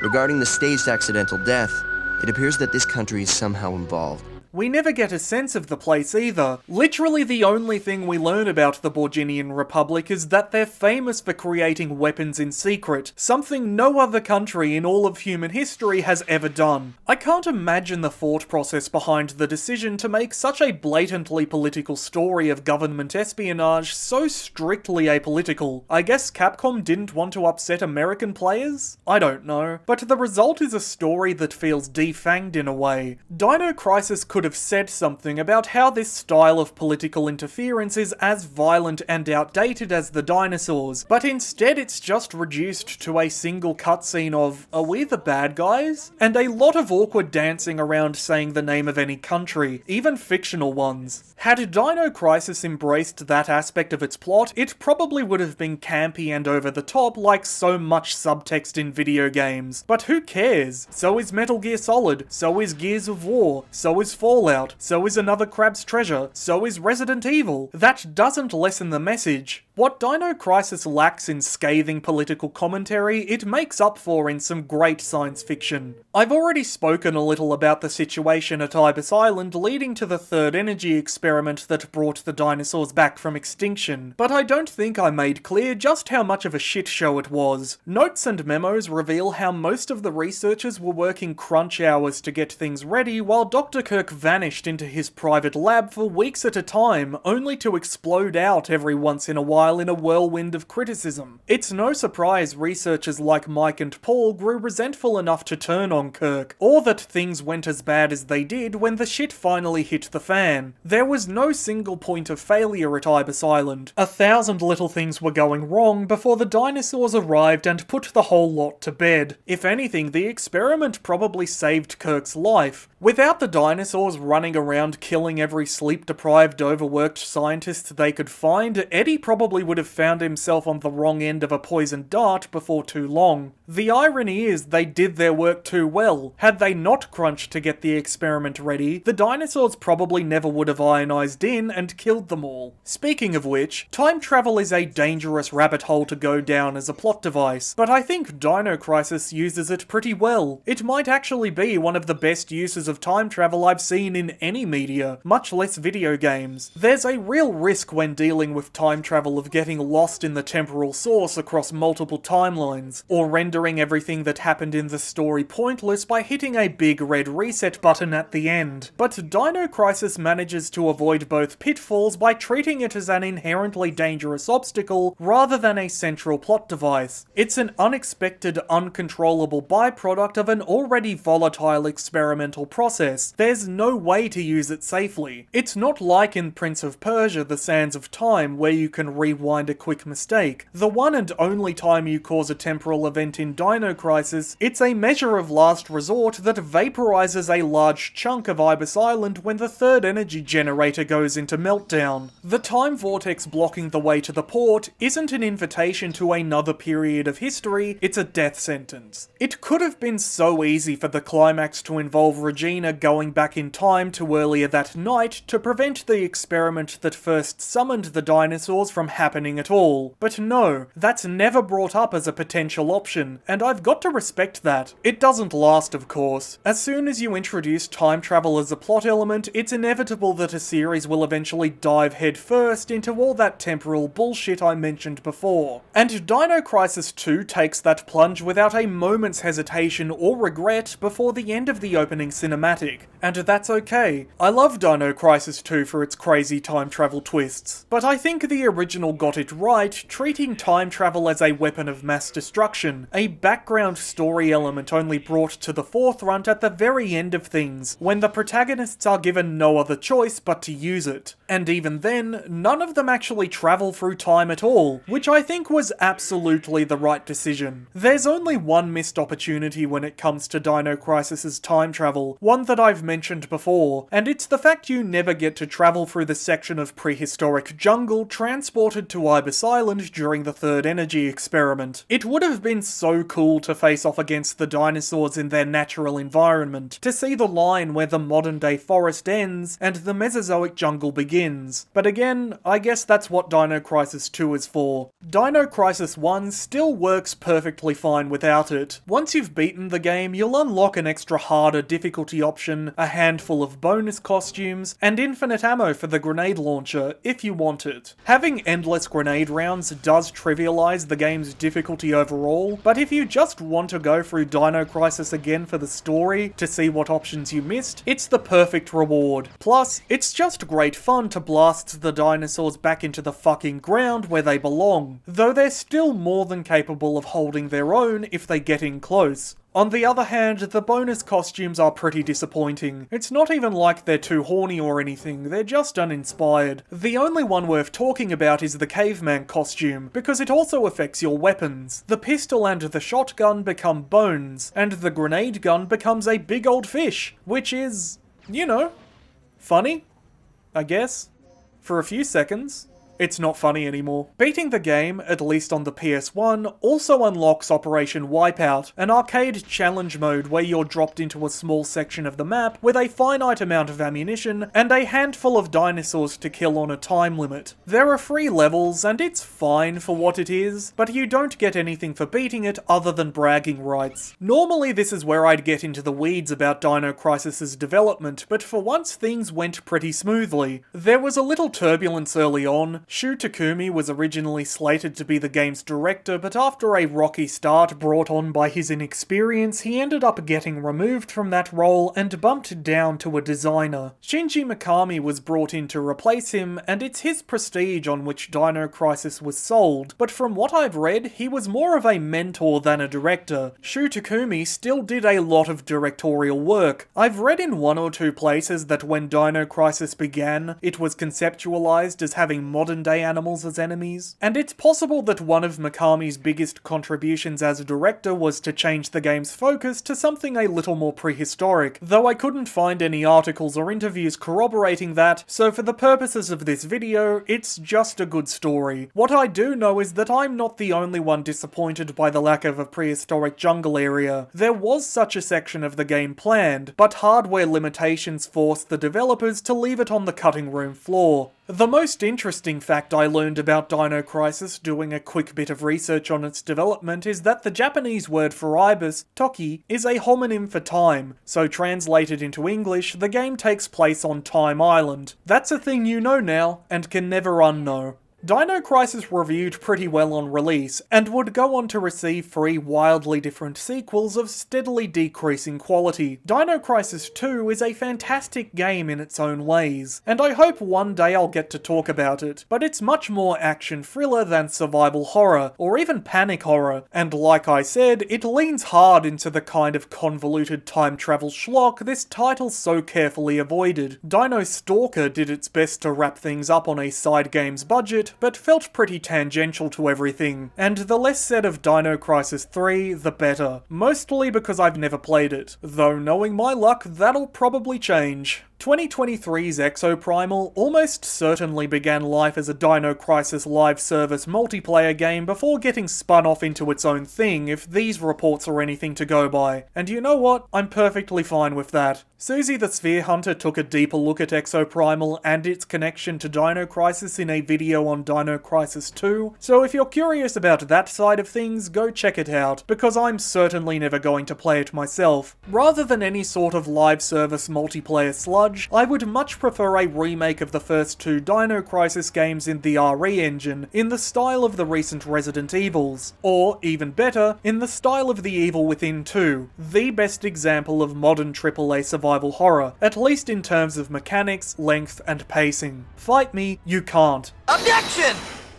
Excuse me? Me? Have you even played the Callisto Protocol? No, I will not be taking questions. I will not explain myself. Okay, it's either The Evil Within 2 or Alien Isolation. But after so many years, I've come to terms with the fact that it's probably never going to happen. Capcom Vancouver pitched a Dino Crisis remake in the early 2010s, but the project was ultimately abandoned. And I have no way to confirm this, but I'm almost certain unused assets for that scrapped remake ended up sneaking their way into Resident Evil 6, given one of the final bosses' morphs into a fucking flesh T-Rex for a couple of phases. The Borginian Republic at least snuck its way into the setting of Ace Attorney of all things, thanks to Shu Takumi being the lead designer on both. God, that's a fucking crossover. Could you imagine Dr. Kirk on trial for the events of this game, having to get evidence out of a fucking velociraptor? Regina has made cameo appearances in other things over the years right up to the present day, including the Ace Attorney anime. Just don't look up what they did did to Rick. Oh no. But Dino Crisis has never returned in any official capacity. It's never really got a spiritual successor either. In the current retro survival horror renaissance, there are so many indie homages to Resident Evil and Silent Hill and even Alone in the Dark that capture the vibe of their inspirations perfectly. But I've yet to find one that matches the tone of Dino Crisis. One or two look like they have potential. I even looked at a game called Dino Trauma that entered early access on Steam last year that I think could one day be a decent spiritual successor to Dino Crisis 2, but it needs work. Other independent titles like Compound Fracture and Ferocious, and even non-dinosaur retro indie horror games like Endless Blue, look like they could capture the essence of Dino Crisis, but none are anywhere close to being finished, if they ever are. Fingers crossed for Jurassic Park Survival, I guess. Maybe it'll give dinosaur games the kick in the pants they need to escape the riptide of park builders they've been caught in for what feels like 20 years.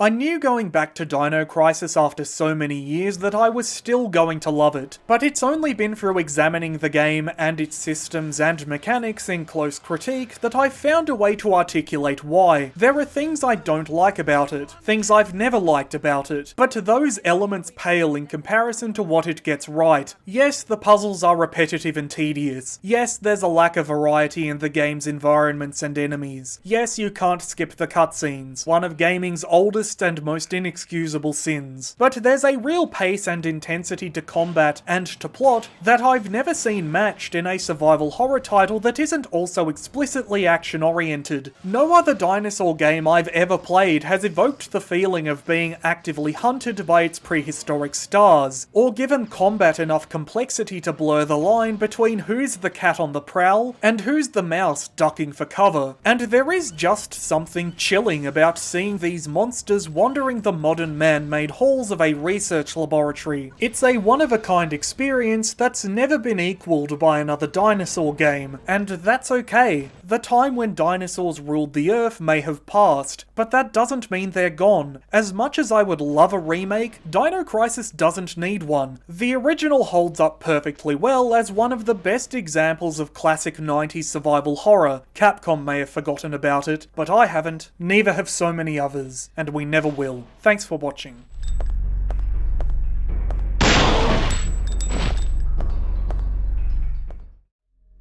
And that's the video. Dino Crisis is a game I've wanted to cover for ages, and it felt great to finally go back to it. Anyway, the next big video is going to be Trespasser if it kills me, but expect maybe one or two shorter reviews in the interim while I finish that thing off. I'll give a more definite update when I know more. Moving on to that news I spoke about at the start of this video, the channel's passed 5,000 subscribers, and this critique was made to celebrate that. Thanks so much for the support over the last couple of years. I never thought the channel would actually get this far. So if you enjoyed the video and want to help the channel grow even further, please like and subscribe if you haven't already, and please share it around because YouTube sure won't. I'd really appreciate it. And if you want to give back a little more, I've opened a Patreon account. For a few dollars a month you can help me save up for better equipment, you'll get your name in the credits, you'll get more detailed updates and post-mortems on certain videos, you'll get some early previews of big multi-game projects whenever I work on them, and maybe you'll get some bonus videos if I ever find time to make any. Objection! No you won't. I've decided to scrap putting bonus videos as a reward when I know I'll never have time to make any. Nothing I finish will ever be locked behind a paywall. If you don't want to give Patreon money, you can toss me $1 or $2 through Ko-Fi as well. You can pledge monthly there too, and they take less of a cut, so more of the money goes directly to me, the artist, rather than into the pockets of some exploitative, creatively bankrupt business people. I hate ads, I don't want to engage with Google's ad revenue system if it means compromising my creative integrity. I don't expect or want you to watch my videos with them enabled, and I have no interest in sponsorships, so this is the only way I feel comfortable making money off the channel. Links are probably on screen right now and in the description. Anyway, thanks so much for your support, and I'll see you next time. Thanks again for watching.